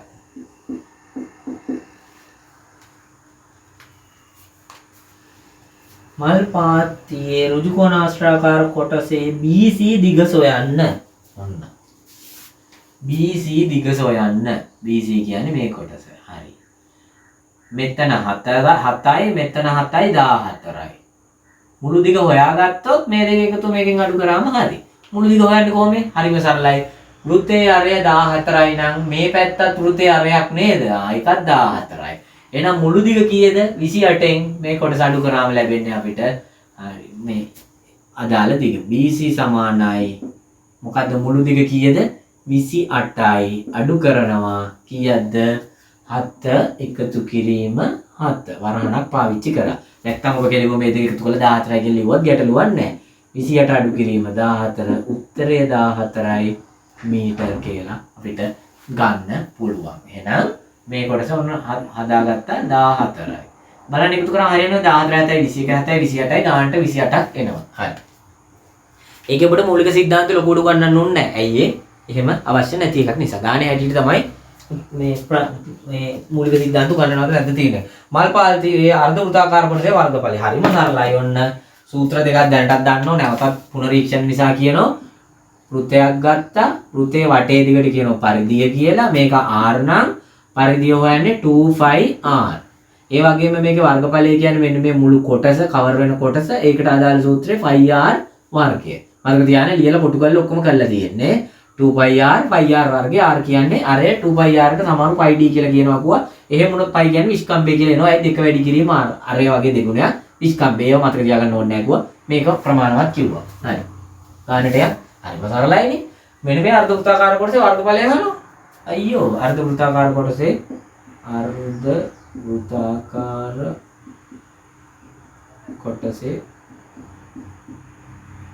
වර්ගඵලය කියන්නේ මොකක්ද ඉතින්? මුළු වෘතයක වර්ගඵලය වගේ භාගයයිනේ අර්ධ වෘතයක. එහෙනම් භාගය වැඩි කිරීම πr වර්ගය.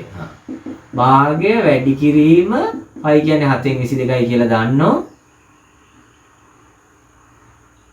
වැඩි කිරීම r කීයද? 14 වැඩි කිරීම 14. ඔන්න යටට කේව දාගන්න පැටලෙනවනම් 11යි 1යි 7ට 2යි. එහෙනම් 77 77 නෙවෙයි 22 වැඩි කිරීම 14 උත්තරේ ඔබට මෙහෙම අමාරු නම් 14 වැඩි කරන 22 දෙවරක් 4 8යි දෙවරක් 1 2යි දෙවරක් 4 8යි දෙවරක් 1 2යි 8යි 10න් බිඳුව එකක් ඉදිරි 308යි මීටර.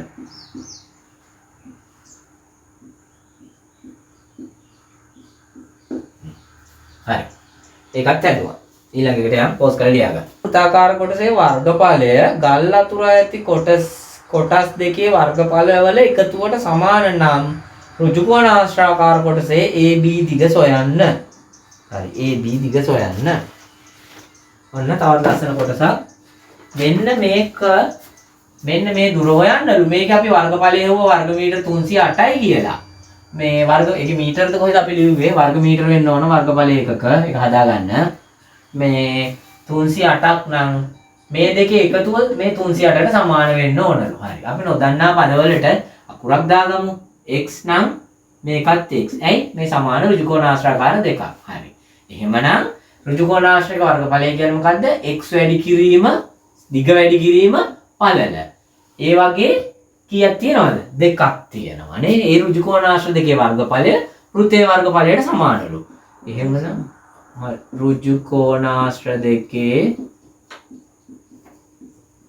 වර්ගඵලය සමානයි ඍජුකෝණාශ්‍ර දෙකේ වර්ගඵලය සමානයි අර්ධ වෘත්තයේ වර්ගඵලයට කියලා තියෙනවා.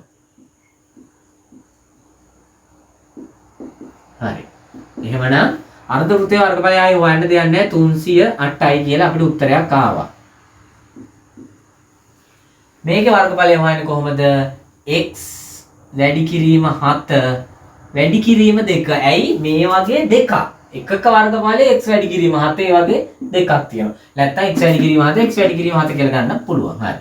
දැන් ඉතින් සූත්‍ර විසඳමු. දෙවරක් 7 14යි x සමානයි 308යි. සරල සමීකරණයක නොදන්නා පදේ උක්ත කළ යුතුයි. දෙපැත්තම බෙදනවා 14න් 1යි කැපිලා ගියා. මේක කොහොමද බෙදන්නේ? දැන් 14 වරක් 2 28යි. එකපාරටම මම බෙදුවා. 14 දෙයක් 28යි දෙකක් ඉතුරු ඒ 28 ආයෙ මෙතනට ගත්තොත් 28 14 2යි. කෙලිම x සමානයි 22යි. එතන දුරක් මීටර. ඉස්සෙල්ලා ඒකකේ වර්ග මීටර විය යුතුයි. හරි. ඊළඟ කොටසට යමු.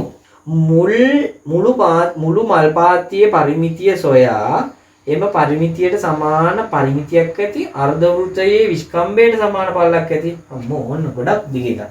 මුළු පාත්තියේ පරිමිතිය සොයා. දැන් මුළු පාත්තිය කියන්නේ මේ ගල් අතුරු ටික පාත්තියට ගන්න බැහැනේ අපිට නේද? කොටස යා වූ අර්ධ වෘත්තාකාර මල් පාත්තිය අඳුරු දුකනාශ කොටස දෙක ගල් අතුරු. එහෙනම් මෙන්න පාත්තිය. එතකොට මේ පාත්තියේ වටේ දිගේ කියන්නේ ඔන්න මෙතන පටල ගන්න එපා. මැද කැලලක් තියෙනවා මැද කැලල ගන්න එපා. අර්ධ වෘත්තය කියන්නේ මෙන්න මෙහෙමනේ.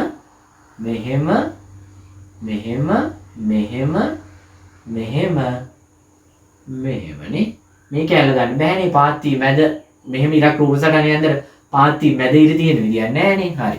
ඕකනේ. එතකොට අපේ අර්ධ මේ වෘත්තයේ මේ පරිමිතිය වෙන්නේ වටේ දිග. පාත්තිය මැද දිග නෙවෙයිනේ වටේ දිග. එතකොට මේ කැලල 14යි කියලා ගන්නවා. මේ කැලල 28යි මේ කැලල 28යි. මේ කැලල 7යි මේ කැලල 7යි මේ කැලල දන්නේ නෑනේ. ඒ කැලල දන්නේ නැතුණාට හොයන්න අපි දන්න ඕනේ සූත්‍රය මොකද්ද? වෘත්තයක පරිධිය හොයන සූත්‍රය ඔබ දන්නවා. හරිම සරලයි. අර්ධ වෘත්තාකාර කොටසේ එන ඒ වගේ භාගයයි. එහෙනම් ඒක ඉස්සෙල්ලා පරිධිය හොයමුනේ. අර්ධ වෘත්තාකාර කොටසේ පරිධිය 2πr තමයි අර්ධ වෘත්තාකාර වෘත්තයක පරිධිය. එහෙනම් ඒක බෙදීම 2 ඕනනම් මම වැඩි කිරීම භාගය කියලා ලියනවා කැමති විදියට. හරි. නැත්තම් උත්තරය වල දෙකෙන් බෙදන්න. ඒත් එකයි. කොහොමත් එකයි. 2 වැඩි 7න් 22 වැඩි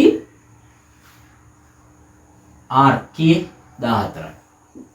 වැඩි භාගයයි වෘත්ත භාගය. හරි. මේවා සූත්‍රය සුරු කරන මාන නම් එකේව දාගන්න. 4 7 1යි 14 7 2යි. දෙකට දෙක කැපුණා උත්තරේ 44ක් තියෙනවා අර්ධ වෘත්තාකාර කොටසේ පරිධිය. හරි. දැන් අපි බලමු මුළු මල් පාත්තියේ පරිමිතිය කීයද කියලා. කොහොමද? මල් පාත්තියේ පරිමිතිය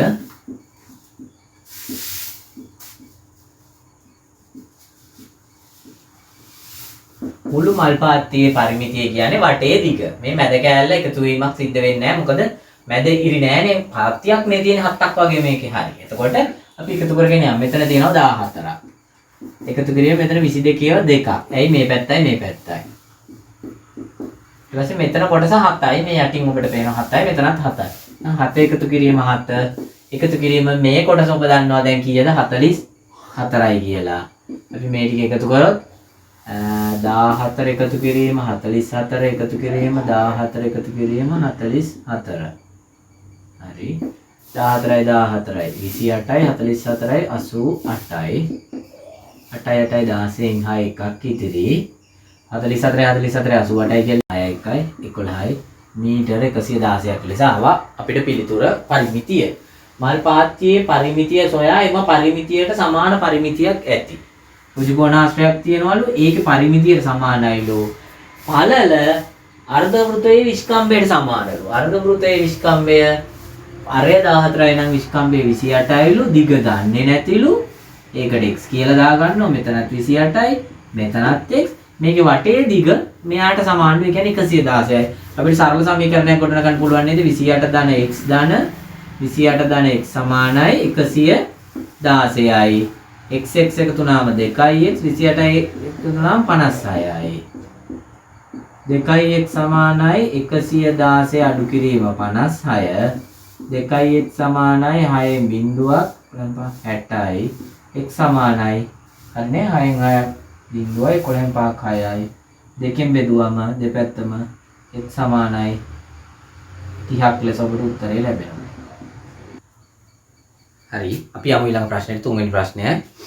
එක්තරා නගර සභාවක් නිවාස සඳහා ඒවායේ වාර්ෂික තක්සේරුවෙන් 12%ක පරිපණම් බදු මුදලක් අය ගන්නවා. හරි. නිවසේ වාර්ෂික වටිනාකම 15000ක්. හරි. එහෙමනම් මේ ප්‍රතිශත පොලිය වැල් පොලිය ඔක්කොම ඇත්තටම මේ වචන පමණයි වෙනස්. සිද්ධාන්තේ ගණිතමය සිද්ධාන්ත සියල්ලගෙම එකයි. හරි. 100ට 12ක පරිපණම් අය ගන්නවලු. වරිපණම් කියන්නේ වචනයක්. මොකද්ද මේ? වරිපණම් කියන්නේ මතක තියාගන්න නගර සභාව විසින් අපගේ දේපල සඳහා වසරකට යම්කිසි මුදලක් ගෙවන්න ඕන අපි සියලු දෙනා. ආන්නේ මුදලට කියනවා වරිපණම් කියලා. එතකොට 100ට 12ක් අපේ වටිනාකමෙන් අපි වරිපණම් ගෙවීම සිද්ධ කරන්න ඕන. ඒක තමයි කියන්නේ. එතකොට අපි දැන් බලමු එයාගේ වටිනාකම කමල්ගේ නිවසේ වටිනාකම රුපියල් 15000යි. කමල්ගේ නිවසේ වාර්ෂික වටිනාකම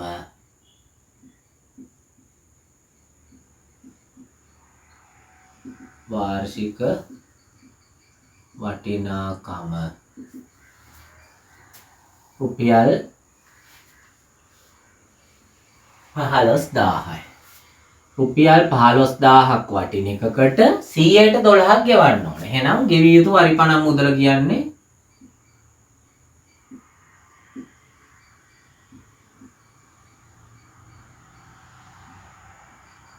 100කට 12යි. 100කට 12 නම් 15000ට කීයද? මෙන්න මේ තර්ක කරන විදිය ඉගෙන ගත්තොත් ළමයිනේ පාඩම් 25ක් විතර කොට දාන්න පුළුවන්. ඔය ප්‍රතිශතද පොලියද ඊට පස්සේ මේ හැම භාග සංඛ්‍යාද වගන්ති ගණන්ද අච්චරකට මෙච්චර නම් මෙච්චරට කොච්චරද? කොහොමද මේක තර්ක කරන්නේ? 100කට 12 නම් 15000ට කීයද? එතකොට බලන්න මේකේ යම්කිසි රටාවක් තියෙනවා.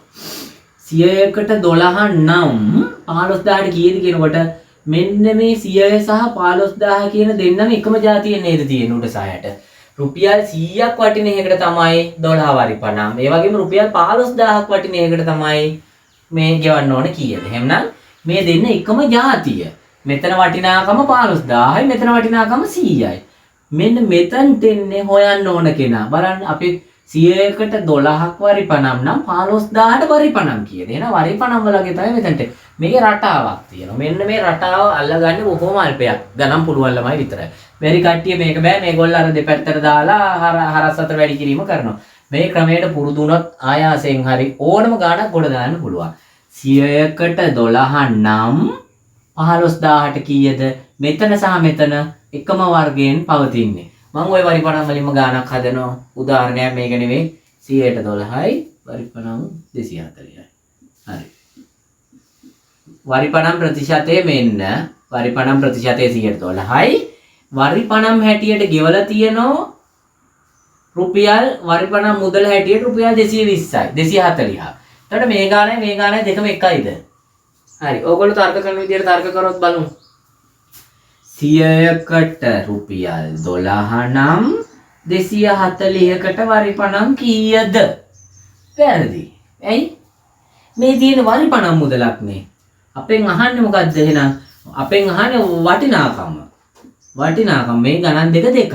මේකේ වටිනාකම දීලා වරිපණම් ප්‍රතිශතය දීලා වරිපණම් මුදල අහනවා. මෙතන වරිපණම් මුදලයි වරිපණම් ප්‍රතිශතයයි දීලා වටිනාකම අහනවා. අර තර්කේ අපේ හරියද බලමු. මේ දෙන්න එකම වෙන්න ඕනේ කොහොම. මෙතන තියෙන 112 කියන්නේ අපේ මොකද දේපල වටිනාකම රුපියල් 100 වුණොත් 12යි. දැන් මෙතන අපේ දේපලේ වටිනාකම 240 වුණා නෑ. දේපලේ වටිනාකම නෙවෙයි තියෙන්නේ. එහෙනම් මෙතන තියෙන වරිපණම් එහෙනම් වැරදි. එහෙනම් මේ තර්කය වැරදි. එහෙනම් මේ තර්කයේ මේ විදිහට ගොඩනගන්නේ කොහොමද? මතක තියාගන්න මෙතන තියෙන එක්කෙනයි මෙතන තියෙන එක්කෙනයි දෙන්නේ. හැම වෙලේම උඩට එන්න ඕනේ කිව්ව හොයන්න ඕන කෙනා. හොයන්න ඕන කවුද? වටිනාකම. 12 කියන්නේ වරිපණම් 100 කියන්නේ වටිනාකම. 12 කියන්නේ වරිපණම් 100 කියන්නේ වටිනාකම. වටිනාකම තමයි හොයන්න ඕනේ. එහෙනම් උඩට එන්න ඕනේ 100. ආන්න කොහොමද තර්ක කරන්නේ? රුපියල් 12ක් වරිපණම් ගෙවන්නේ රුපියල් 100ක වටිනාකමින් යුක්ත එකකට නම් රුපියල් 240ක් වරිපණම් ගෙවන්නේ කීයක් වටින එකකටද? රුපියල් 12ක් වරිපණම් ගෙවන්නේ 100ක් වටින එකකට නම් රුපියල් 240ක් වරිපණම් ගෙවන්නේ කීයක් වටින එකකටද? තවත් ඉතින් අර මං කිව්ව තර්කේ මේ දෙන්න එක જાතිය. මේ 12 කියන්නේ වරිපණම්. 240 කියන්නේ වරිපණම්. හරි. හොයන්න ඕන කෙනා මෙතන 100 කියන්නේ මේ භාණ්ඩයේ වත්කමේ වටිනාකම. හරි. හොයන්න ඕන වටිනාකම. එහෙනම් මේක හරි. ඔන්න ඔක තමයි දෙපැත්තට තර්ක කරන විදිය. ඔබ දැන් අද ඔන්න මම ඔබට දෙන පළවෙනි අභ්‍යාසය. මේ පාඩම අරගෙන තියෙන හැම ගානක්ම මේ ආකාරයට හැම ගානක්ම ඔබ අච්චු පොතේ තියෙන තර්ක කරන්න ඕන. 100කට මෙච්චර නම් මෙච්චරට කොච්චරද? එතකොට මේ උඩ යට ඊටාම සැලකිලිමත් වෙන්න ඕන. මේ දෙන්නගේ තියෙන මොකද්ද වර්ගය එක විය යුතුයි. හොයන්න ඕන කෙනා මෙතනට විය යුතුයි. මේක තර්ක කරන්නේ කොහොමද එහෙනම්? රුපියල් 100කට 12ක් වරිපණම් ගෙවනවා නම් රුපියල් 15000ක් වටින එකට කීයක් ගෙවනවද? මේක තර්ක කරන්නේ කොහොමද? රුපියල් 12ක් වරිපණම් ගෙවන්නේ 100ක් වටින එකකට නම් රුපියල් 240ක් වරිපණම් ගෙවන්නේ කීයක් වටින එකටද? ඔන්න තර්කය. මේ තර්කය ඔබ පුරුදු වුණොත් සතියක් දෙකක් හොව ප්‍රැක්ටිස් කරලා පුරුදු වුණොත් ඔබට ගණන් වලින් 25ක් 30ක් හදන්න පුළුවන් මේ තර්කයෙන් පමණක් කියලා මතක තියාගන්න. හරි මේක ඉතින් ඔබ දන්නවා දැන් මෙතන මොකුත් නැත්නම් එකක් දාගත්ත බිංදු දෙකට බිංදු දෙක කැපුණා. කෙලින්ම එකපාරට වැඩි කරන්න පුළුවන් නම් 12 වරක් චක්‍රේ මතක නම් 12 වරක් බිංදුවයි 12 වරක් 5 60න් බිංදුව 6ක් ඉතිරි 12 වරක් එක 12යි 6යි 18යි. එහෙනම් රුපියල් 1800ක මුදලක් වරිපණම් හැටියට ගෙව්වා. හරි පළවෙනි කොටස ඉවරයි. ගෙවිතුම් මුදල කොට. කමල් තම නිවස මාසයකට රුපියල් 9000 බැගින් වර්ෂයකට කුලියට දෙනවා. හරි. මාසිකව රුපියල් 9000යි. මාසයකට කුලිය රුපියල් 9000ක් ගානේ කුලියට දෙනවා අවුරුද්දකට. බලමු අවුරුද්දට කීයද කියලා. එහෙනම් වසරකට කුලිය. මේව මේ අහන්නෙත් නෑ මම ඔය ලියනවා. මම ප්‍රශ්න කිව්වේවත් නෑ. නැති එක අවශ්‍ය වෙන ඕන බලන්න. 9000 වැඩි කිරීම 12. මෙහෙම වැඩි කරන්න අමාරු නම් මෙහෙම ලියාගෙන වැඩි කරන්න. 12 වරක් බිංදුවයි 12 වරක් බිංදුවයි 12 වරක් බිංදුවයි 12 වරක් 9. ඕන දැන් 12 වරක් චක්‍රේ බෑ. 12 වරක් 10 කීයද? 120යි. 120න් 12ක් කඩුනම් කීයද? එහෙනම් 108යි. එහෙම හිතන්න පුළුවන් නේ. හරි. කොහොම හරි 1,08,000ක මුදලක් රුපියල් 1,08,000ක මුදලක් අපි ගන්නවා මාසික අවුරුද්දට ගේ කුලියට දීලා. අහන්නේ ඒක නෙවෙයි. කුලියට දී කරලා බලගන්න. නිවසේ වාර්ෂික වරිපණම් බදු මුදල ගෙවා නිවසේ නඩත්තු කටයුතු වලට මෙච්චරක් වියදම් කරපසු ඉතිරි නඩත්තු වලට රුපියල් 8,200ක් වියදම් වෙලා. නඩත්තු වල වියදම නඩත්තු මේ වගන්තේ ලියද්දි තා කෙටියෙන් අදාළ දේ විතර ලියුවම ඇති. නොලිය ඉන්න එපා. ලියන්න ඕන අදාළ දේ. රුපියල් 8,200යි. හරි. එතකොට මෙයාගේ ගෙදරට වියදම ගිහින් තියෙනවා. අවුරුද්දට වරිපණම් ගෙවුව රුපියල් 1,800ක්. ඊට අමතරව නඩත්තු කරලා තියෙනවා රුපියල් 8,200ක්. ගේ කුලියට දීලා ගත්ත මෙච්චරක්. ඉතිරි මුදල අපි බලමු. එහෙනම් අහන්නේ ඒකනේ වියදම් කරලා පස්සේ ඉතිරි වෙන මුදල. හරි. ඉතිරි වෙන මුදලේ කියන්නේ ඔහු ගත්ත හම්බ කරගත්ත මුදලෙන්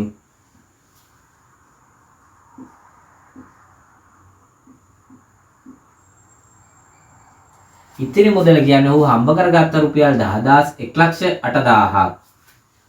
1,08,000යි බිංදුවක් කැරිලා 1,08,000ක් හම්බ කරගත්තා වියදම් වුණා කීයද? පරිපාණම් 1,800කුයි 8,200ක නඩත්තුයි. හරි නේද? ඔව් 8,200ක නඩත්තුයි. එහෙනම් ඉතින් මේ දෙක අඩු කරන එකනේ තියෙන එකතු කරලා. හරි. 1,800යි කියන්නේ මෙතන තියෙනවා 800ක් එකතු වුණාම නම් රුපියල් 10,000ක් වියදම් වෙලා තියෙනවා. අද වරහන ඕනේ නැහනේ. හරි. රුපියල් 10,000ක් වියදම් වෙලා තියෙනවා. රුපියල් 1000යි රුපියල් 10,000ක් වියදම් වෙලා තියෙනවා. එතන. එතකොට 1,08,000න් 10,000ක් අඩු කරනවා. මෙහෙම අඩු කරන්න බැරි නම් මෙහෙම අඩු කරන්න බිඳු ගන්න වැඩි නම්. රුපියල් 1000 නෙවෙයි රුපියල් 10,000ක්. හරි. බිඳු 8යි. එතන රුපියල් 98,000ක ලාභයක් ඔබට තියෙනවා. ඒ ගානත් හරි පෝස්ට් කරලා ලියා ගන්න. හරි. අපි ගානේ ඊළඟ කොටසට යමු. කමාල්ට ඉතිරි වෙන මුදල කොටසක් මිල රුපියල් 40 වගේ සමාගම කොටස් මිලදී ගන්නවා. ඔන්න තවත් කොටසක් ඔබට තියෙනවා ඉගෙන ගන්න. අපි නැවතත් ගානට යමුෙමු. ඔහු රුපියල් 98,000ක මුදලක් දැන් අතේ ඉතුරු කරගත්තා. ඉතිරි මුදල මම ලියා ගන්නවා. අපේ ඉදිරි ගන්නේ ක්‍රීම් වලට ඕන වෙයි. ඉතිරි මුදල 98,000යි. හරි. රුපියල් 98,000ක මුදලක් ඉතුරු කරගත්තා. මොකද සමාගමක කොටස් වගේක් මිලදී අරගෙන තියෙනවා. රුපියල් 40 ගන්න. මෙන්න මේ සමාගමක කොටස් ගැනත් පොඩි හැඳින්වීමක් කරන්න ඕන. මොකද මේ කොටස් වලට පොඩි කියන්නේ කොටස් කියලා කතාවක් එනෝනේ. කොටස් ගැනුම් මිල විකුණුම් මිල කොටසක් 40යි කියනවා. මේකෙන් අදහස් කරන්නේ මතක තියාගන්න හරිම සරලයි. මේ කොටස් කියන්නේ අතට අවුන බඩු නෙවෙයි.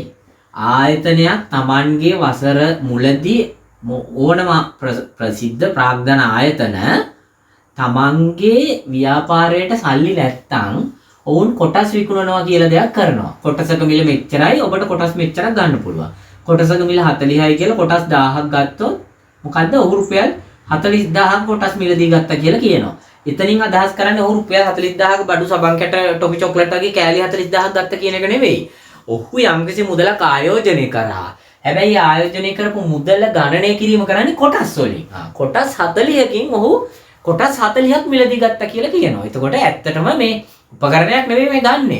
සල්ලි ආයෝජනය කරනවා කොටස් වශයෙන්. හරි. ඕක තමයි අපි කොටසක මිල කියන්නේ. අපි නිකන් සල්ලි ආයෝජනය කරන්නේ නැහැ නේ ආයතනයකට. අපි යම්කිසි මුදලක් ආයෝජනය කරොත් අපිට වසර අවසානයේ ඒගොල්ලෝ යම් කිසි ලාභයක් අපිට දෙනවා. ඒගොල්ලෝ කියනවා කොටසකට 45 ගානේ ගෙවනවා කියලා. ආන්න. මම අවුරුද්ද මුල රුපියල් 40ද ගානේ මේ දැම්මා. කොටසකට රුපියල් 45 ගානේ ගෙවුවයි කියන්නේ මට රුපියල් 5 ගානේ එක කොටසකට වසර අවසානයේ රුපියල් 5,000ක මුදල ලාභ ලෙස ලැබිලා තියෙනවා. ටික ඔබට තර්ක කරන්න පුළුවන්. බැංකුවේ සල්ලි දැම්මම පොලිය ලැබෙනවා වගේ. ඔව් ඒ වගේ දෙයක් තමයි. අපිට දාන මුදලට වඩා යම්කිසි මුදලක් ගෙවනවා. සමහර වෙලාවට ওই කොටස් වෙළඳ පොලේ දානේව ආයතනෙ ලොස් වුණොත් අවසානයේ අපිට පාඩු පිට ලැබෙන්නත් පුළුවන්. 41 දෙන්නේ අපිට 35 ගානේ. මේ වගේ වෙන්නත් පුළුවන්. ඒතකොට රුපියල් 5ක් පාඩුයි. ඕකට අපි ලාභාංශය ගෙවනවා කියලා කියනවා. ඔන්න ඕක තමයි කතාව. එහෙමනම් කොටස් ගන්නවා කියන්නේ උපකරණ ගන්නවා කියන එක නෙවෙයි. ආයතනයකට සල්ලි ආයෝජනය කරනවා කියන එක. ඒ ආයෝජනය කරන්නේ කොටස් ගාන හැටියට. ඒ කොටස් ගානට වසර අවසානයේ අපිට මුදල් ගෙවීමක් සිද්ධ වෙනවා. කොටසකට මෙච්චරයි කියලා. ඔන්න ඕක තමයි කතාව. දැන් අපි ගානට යමු. හරි. අපි බලමු මේ ගානේ අවසාන කොටස. ඔය රුපියල් 98,000ක් දැන් ඔබ සිද්ධාන්තය දන්නවා. රුපියල් මුළු මුදල වැය කළ මුදල කීයද? වැය කළ මුදල රුපියල් 98,000යි. අතනින් ඉතුරු කරගත්තු මුදලනේ. රුපියල් 98,000ක් ඔහු වැය කරා කොටස් කීයකටද? කොටස් ගණන 40යි. හරි. කොටස් 40කට රුපියල් 98,000ක් වැය කරා නම් කොටස් 40කට රුපියල් 98,000 කොටසකට කොටස් කීයද කියලා අපි බලන්න පුළුවන්. මෙතන කොටස් ගන්න නෙවෙයි කොටසක මිලනේ.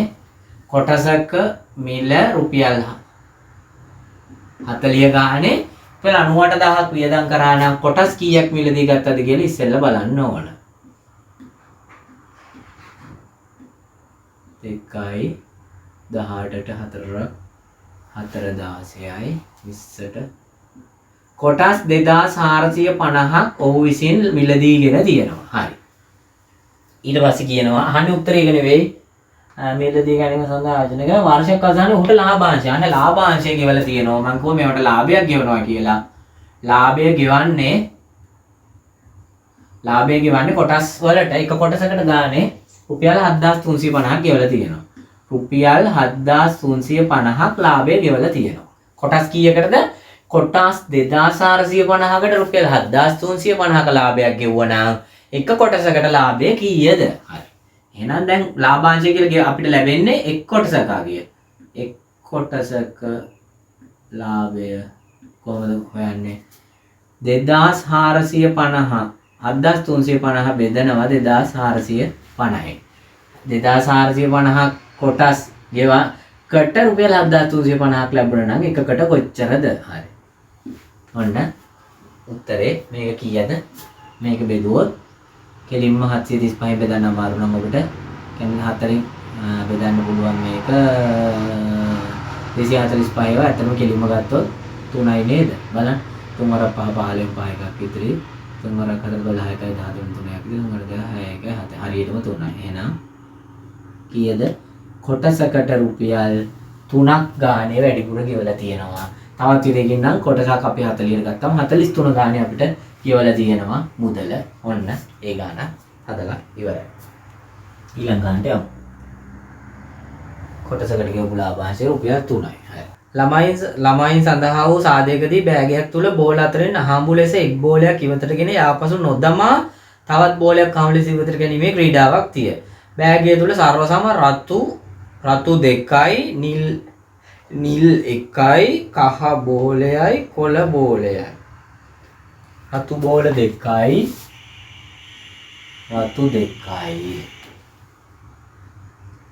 නිල් 1යි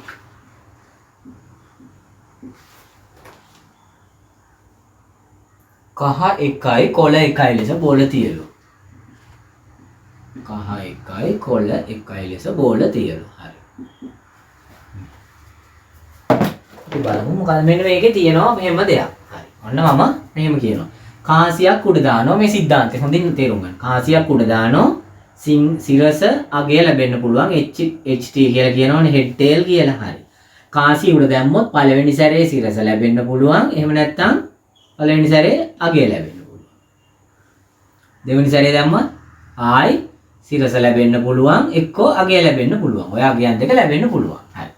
එතකොට ඔය කාසියක් උඩ දැම්මොත්නේ එහෙනම් මේකේ සිරස ලැබෙන්න තියෙන හැකියාව අගය ලැබෙන්න තියෙන හැකියාව දෙකම සමානයි. හැබැයි අපිට හරියට කියන්න බෑ මේක ලැබෙන්නේ සිරසද අගයද කියලා. ඇයි හරියට කියන්න බෑනේ කාසිය මොන පැත්ත වැටෙනවද කියලා. අපි ඒවට අහඹු කියලා කියනවා.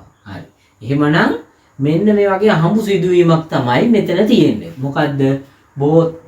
බෑග් එකක් ඇතුලේ බෝල ටිකක් තියෙනවලු. ඒ අත දාලා බෝලයක් ගත්තොත් අත දැම්මම අපිට නිල් කහ කොළ රතු ඕන බෝලයක් අහු වෙන්න පුළුවන්. හැබැයි ඒ ගන්න බෝලය ආයි දාන්නේ නැතිලු. ඔන්න වචන දෙකක් අහු වෙනවා. ප්‍රතිස්ථාපන සහිතව සහ ප්‍රතිස්ථාපන සහිතව ප්‍රතිස්ථාපන රහිතව. මොකද්ද? ප්‍රතිස්ථාපන සහිතව ඒක වැදගත්. ඊටමත් ප්‍රතිස්ථාපන රහිතව. සහිතව කියන්නේ මල්ලෙන් බෝලයක් අරගෙන ඒක බලලා ඒක ආයේ මල්ලට දානවා. ප්‍රතිස්ථාපන රහිතව කියන්නේ ප්‍රතිස්ථාපන නැවත ස්ථාපනය කරනවා කියන එක. රහිතව කියන්නේ ගන්න එක දාන්නේ නැහැ. ඔන්න ඕක තමයි කතාව. එතකොට ඕ වගේ ඒවා අපිට කොටු දැලා ක්‍රූක් සටහන් ඒ වගේ දේවල් පාවිච්චි කරලා ගැටලුව නිකන් හිතින් හිතනවට වඩා සරලව විසඳන්න පුළුවන්. හරි. මේක කොටු දැලකුත් ඇඳලම තියෙනවා. ඒගොල්ලෝ දීපේක අඳින්න බෑ. අපේ හිතේ තියෙනම අපි ඇඳලා හරියන්නේ නැහැ. විභාගයට නේද? හරි. ඒගොල්ලෝ දෙන කොටු දැලම ඇඳගමු. එකේ ඉඳලා මට කොටු නෑ. ඔබ කොටු වල පොතේ නේ ලියන්න. ඔබට කොටු තියෙනවා. හරි. රතු බෝලය R1 කියලා කියනවා. ආයි දෙවෙනි රතු බෝලය R2 කියලා කියනවා ඒගොල්ලෝ. ඊළඟට B කියලා කියනවා blue nil එක, Y කියලා කියනවා කහ එක, G කියලා කියනවා කොළ එක. හරි. එතකොට මේ පළමු සැරේ ගැනීම. හරිනේ. පළමු වර ගැනීමේදී හොඳට බලන්න මේ ටික තමයි ලැබෙන්න පුළුවන්. රතු බෝල දෙකෙන් එකක් කොළ මේ ලැබෙන්න පුළුවන්. ඊට පස්සේ නිල් බෝලේ, කොළ බෝලේ, කහ බෝලේ ලැබෙන්න පුළුවන්. හරි. මේ පැත්තටත් ඔය විදිහටම අපි ඇඳිමු. හරි. මගේ එකේ කොටු නෑ. ඔබේ එකේ කොටු තියෙනවනේ. ඒ නිසා ඔබට ලේසි වෙයි. හරි. මේ දෙවන වර ගැනීම.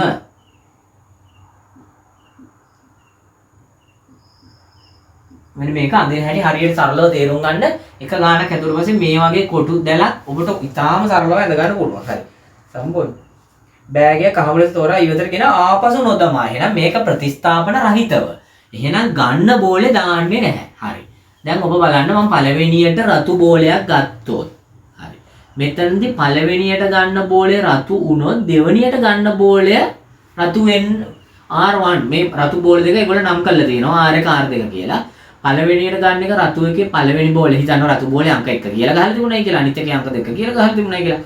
පළවෙනියට ගත්ත බෝලේ රතු බෝලේ අංක 1 තියෙන එක උනොත් දෙවෙනියට ඒක ආයි දාන්නේ නැති නිසා ඒක ලැබෙන්න බෑ. හැබැයි පළවෙනියට ගන්න බෝලේ අංක රතු අංක 1 උනොත් දෙවෙනියට රතු අංක 2 ලැබෙන්න පුළුවන්. දෙවෙනියට කහ කොහොමත් නිල් ලැබෙන්න පුළුවන්, කහ ලැබෙන්න පුළුවන්, කොළ ලැබෙන්න පුළුවන්. මේක ලැබෙන්න බෑ. එහෙනම් ඔබ මේක මතක තබා ගත යුතු කරුණක්. ඒක ලැබෙන්න බෑ. දැන් ඒ වගේම මෙතන දෙවනියට ලැබෙන පළවෙනියට ලැබෙන එක R2 කියන අංක 2 ගහපු බෝලේ වුණොත් පළවෙනියට ඒ උනට දෙවනියට අංක 1 කියන එක ලැබෙන්න පුළුවන්. පළවෙනියටත් අංක 2 ලැබිලා දෙවනියටත් අංක 2 ලැබෙන්න බෑ. ඊළඟට මෙහෙම බෑ. මේක පුළුවන්, මේක පුළුවන්, මේකත් පුළුවන්. ඇයි ඒ? පළවෙනියට රතු 2 කියලා ගහපු එක ලැබුණයි කියලා කහ පාට කොළ පාට වලට බලපෑමක් වෙන්නේ නැහැ. පළවෙනියට නිල් පාට බෝලයක් ලැබුණොත් දෙවෙනියට රතු පාට බෝලයක් ලැබෙන්න පුළුවන්. පළවෙනියට නිල් පාට බෝලයක් ලැබුණොත් දෙවෙනියට රතු අංක 2 ගහපු බෝලය ලැබෙන්න පුළුවන්. පළවෙනියට නිල් පාට බෝලයක් ලැබුණොත් දෙවෙනියට නිල් පාට බෝලයක් ලැබෙන්න බෑනේ. ඇයි ඒ? දාන්නේ නැතුව ලැබෙන්නේ කොහොමද? හරි. එහෙමනම් ඒකත් බෑ, මේකත් පුළුවන්, මේකත් පුළුවන්. පළවෙනියට කහ එකක් වුණොත් රතු පුළුවන්, නිල් පුළුවන්.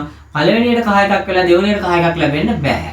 පළවෙනියට කොළ පාට එකක් වෙලා දෙවෙනියට රතු වෙන්න පුළුවන්, නිල් වෙන්න පුළුවන්, නිල් කොළ කහ වෙන්න පුළුවන්, කොළ එකක් ලැබෙන්න බෑ. ඔබට පේනවා දැන් මෙන්න මේ මැද ටික, මැද කුට්ටිය හිස්.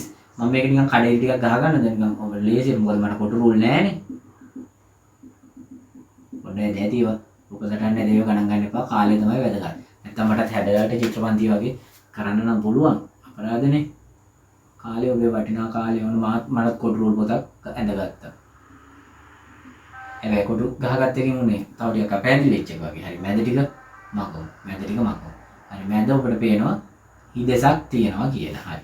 ඔන්න කොටු දැලක අදාළ සිද්ධි ටික ඇඳගත්ත ප්‍රතිස්ථාපන මේ මොකද්ද? ප්‍රතිස්ථාපන සහිත සිද්ධියක්. හරි.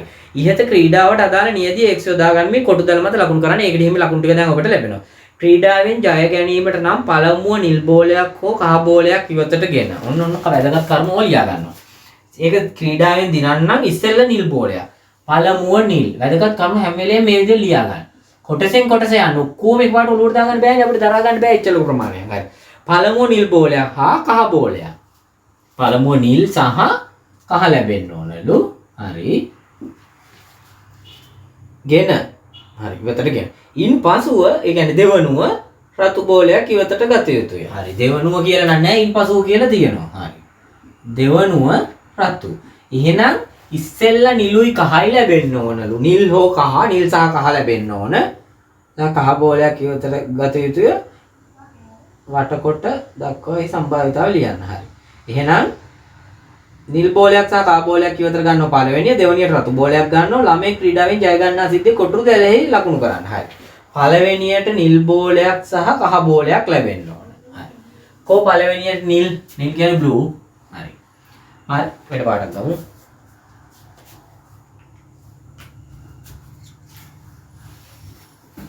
ඔබ මේ විභාග ප්‍රශ්න පත්‍රයේ රතු පාටින් ලකුණු කරන්න එපා. වෙන පාට කළු හෝ නිල් පාට කරාට රතු පාට පාවිච්චි කරන්න එපා. මම රතු පාට පාවිච්චි කරනවා. එතකොට පළමුව නිල් බෝලයක් ලැබෙන්න පුළුවන් සම්භාවිතාව මෙන්න 1යි 2යි 3යි 4ක් තියෙනවා. මැද නෑනේ. පළමු නිල් එකක් ලැබුණොත් දෙවෙනි නිල්. හැබැයි පළමුව නිල් එකක් වැදුනට වැඩක් නෑ. දෙවෙනියට රතු එකක් ලැබෙන්නත් ඕන. එහෙනම් පළවෙනියට නිල් එකක් ලැබිලා දෙවෙනියට රතු එකක් ලැබෙනවා. පළවෙනියට නිල් එකක් ලැබිලා දෙවෙනියට රතු එකක් ලැබෙනවා. හරි. ඉවර නෑ. සහ කහ එකක් වෙන්නත් පුළුවන් පළවෙනියට. yellow. එහෙනම් පළවෙනියට කහ එකක් ලැබිලා දෙවෙනියට රතු එකක් ලැබෙනවා. පළවෙනියට කහ එකක් ලැබිලා දෙවෙනියකට රතු එකක් ලැබෙනවා. එහෙමනම් ඔය ක්‍රීඩාව ජය ගන්න ඔන්න තියෙන විදි ටික. හරි.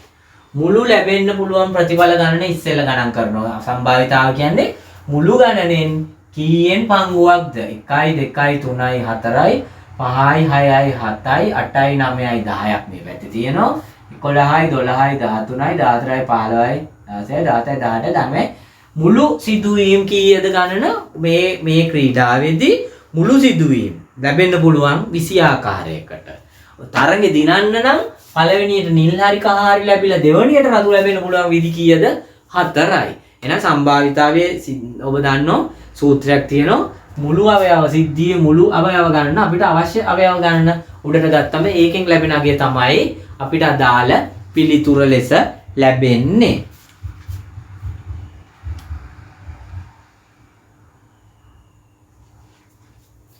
හරි. එහෙනම් ක්‍රීඩාව දිනීමේ තරඟය දිනීමේ සම්භාවිතාව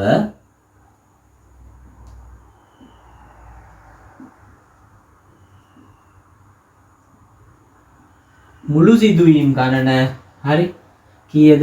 20යි. අදාළ සිදුවීම් ගණන මොනවද? නිල් සහ කහ ලැබිලා 4යි. උත්තරේ 5න් 1යි 5යි. සම්භාවිතාව හැම විටම එකට වැඩි අඩු වගයක් හේතුයි. යටට මුළු ගණනත් උඩට අදාළ සිදුවීම් ගණනක් තමයි ලියන්න ඕන. හරි. ඔන්න ඒකිනුත් ලබා ගත්තා. ඊළඟ ඒකෙම ඊළඟ කොටසට යමු. කර්මාන්ත ශාලාවක එක්තරා ක්‍රීඩා භාණ්ඩ වර්ගයන් නිපදවනවලු A B නම් යන්ත්‍ර දෙකක් මගින්. හරි. යන්ත්‍ර දෙකක් තියෙනවා. භාණ්ඩ සංඛ්‍යාව 5න් දැන් නිපදවන B ඉතුරු ටික නිපදවනවා. හරි. ඊළඟට දෝෂ බලමු. මේක ඉස්සෙල් එකට අපි කොටු දැලක් කිව්වා. මේකට අපි කියනවා රුක් සටහනක්. රුක් කියන්නේ ගහක්. ඇයි? මේ ගහේ අතු වගේනේ මේක බෙදි බෙදි යන්නේ. හරි. මේකත් ඇත්තටම දැන් මේ රුක් සටහන් කොටු දැල් වගේව පාවිච්චි කරාම ගානක් අපි නිකන් හිතලා ගන්නවට වැඩිය ඉතාමත් සරලයි. ඇත්තටම මේවා ඔබට දෙන්නේ ගාන අමාරු කරන්න නෙවෙයි ගාන සරල කරන්න. ගාන ලේසි කරන්න කියලා අමතක කරන්න එපා. රුක් සටහනත් එහෙමයි. හිතන්නකෝ අවස්ථා 3ක් විතර ගත්තොත් ඔක හිතින් හිතන්න ගියොත් ඉතා විශාල වාර ගණනක් අපි හිතන්න ඕන. එහෙම අවශ්‍ය නැහැ. මේ වගේ එකක් ගහගත්තොත් ඉතාලම අපිට ප්‍රශ්න විසඳන්න පුළුවන්. හරි. එහෙනම් කර්මාන්ත ශාලාවක් ෆැක්ටරියක් තියෙනවලු. ඒ ෆැක්ටරියේ මැෂින් දෙකක් තියෙනවා.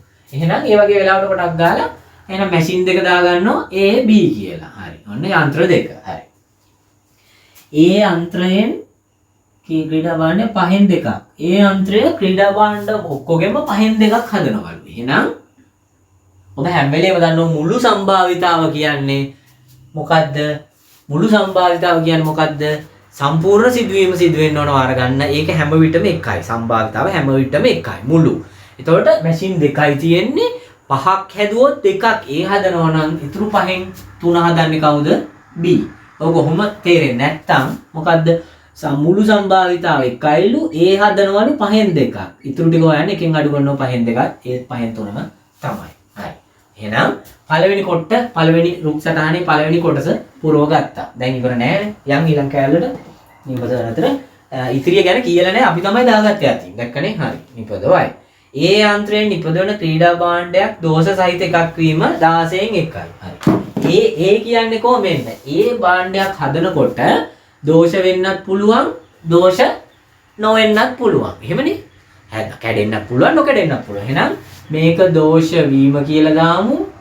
මේක මම මොනවා හරි අකුරක් දානවා. දෝෂ නොවීම. හරි. දෝෂ නොයන්නේ කියන්නේ නොවීම වීම. හරි. දෝෂයක් වීමේ සම්භාවිතාව ඒවල ඒ යන්ත්‍රයෙන් දෝෂ නිපදවීමේ සම්භාවිතාව 16න් 1ක්ලු. එහෙනම් දෝෂයක් වෙන්න පුළුවන් සම්භාවිතාව 16න් 1ක්ලු. එහෙනම් මුළු සිද්ධි උපකරණ 16ක් හැදුවොත් එකයි එයාගේ කැඩෙන්න පුළුවන්. එහෙනම් තව 16න් 15ක් එයාගේ නොකැඩෙන්න පුළුවන්. හරි. ඕක බීටත් වළංගුයිනේ. බීත් හැදුවොත් දෝෂ වෙන්නත් පුළුවන්. එයාටත් දෝෂ නොවෙන්නත් පුළුවන්. එයාගේ දෝෂ වීම නොවීම අපි බලමු. 36න් 1ක්ලු දෝෂ වීම. එයාගේ දෝෂයක් වෙන්න තියෙන සම්භාවිතාව 36න් 1ක් නම් එයාගේ දෝෂයක් නොවෙන්න තියෙන සම්භාවිතාව 36න් 5යි. ඉහත තොරතුරු භාවිතයෙන් පහත දී ඇති අසම්පූර්ණ රුක් සටහන දීර්ඝ කර අදාළ සම්භාවිතාව එහි ඇතුළත් කරන්න. හරි. කරා. ඒකට හිමි ලකුණක්. කර්මාන්ත ශාලාවේ නිපදවන ක්‍රීඩා භාණ්ඩය දෝෂ රහිත එකක් වීම. හරි. අපි හැමෝම දන්නවා කැඩෙන බඩු වලට අපි කැමති නෑනේ. අපි නොකැඩෙන බඩු වලට කැමති. හරි.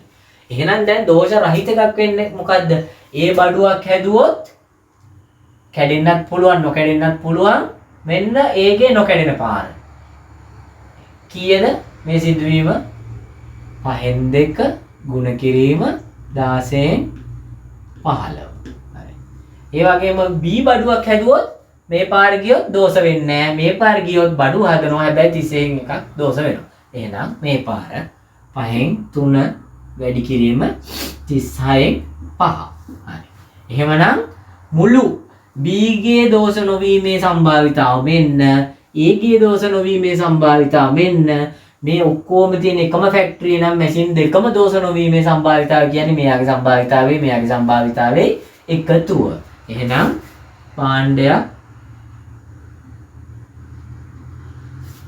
දෝෂ නොවීමේ සම්භාවිතාව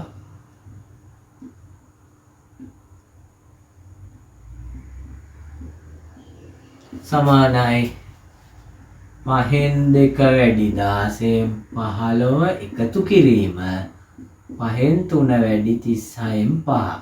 මේ වෙන වෙනම අපි මෙතන තියෙන එක පදයක් මෙතන තියෙන තව පදයක් පද වෙන වෙන එකතු කිරීමෙන් හෝ අඩු කිරීමෙන් මේකයි එකතු කරලා වැඩි කරන්න බෑනේ. වැඩි කිරීම බෙදීම ටික කරලා ඉන්න ඕනේ ඉස්සෙල්ලා. හරි.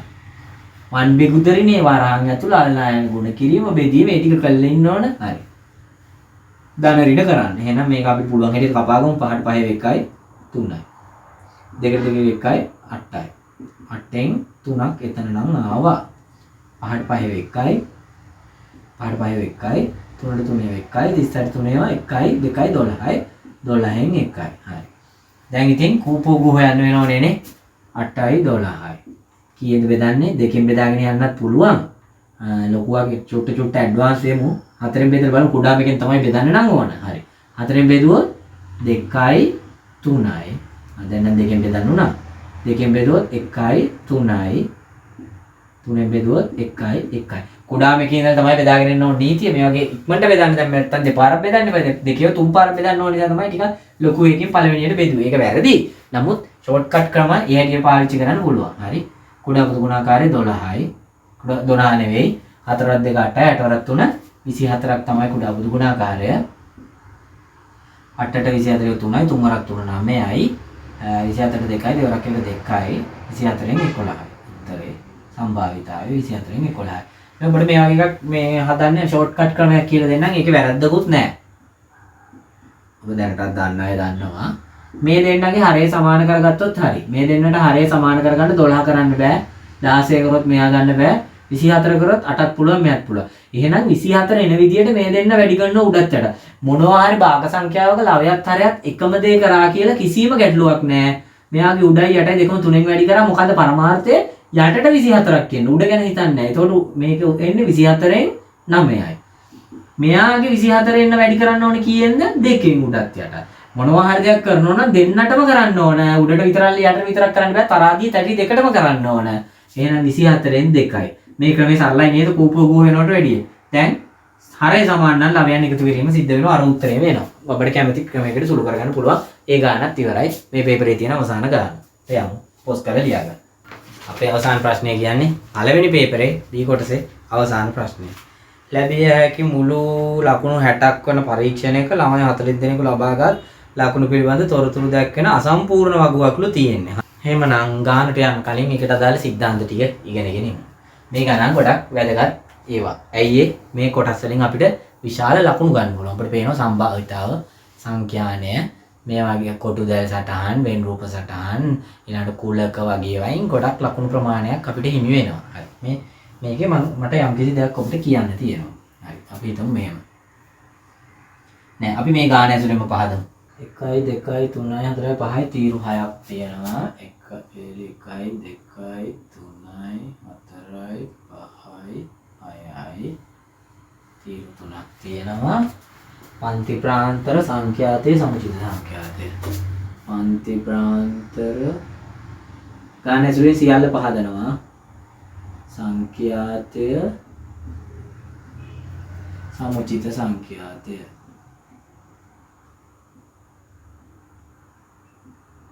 අන්තික ළමයි වගේක් ලකුණු ගත්ත 10 බිංදුව 10 10 20 20 30 40 50 60 දෙන්නේ. හරි. බිංදුව ඉඳලා 10ට ගත්ත ළමයි ඉන්නවා. මෙතන නම් එහෙම ළමයි නෑ නේද? ඒ වගේ ගන්න ළමයි නෑ කියලා අපි උපකල්පනය කරමු. ඊළඟට 20 30 10 20 20 30 30 40 40 50 50 60 තිරුවක් වැඩිවෙනුත් ලියාගෙන 3 5 8 12 6 6 3 3 5 8 12 6 3 8 ඒක නම් ඕනෙත් නැහැ. අපි නොලියමු. ඇයි? බලමු මොකද කියලා.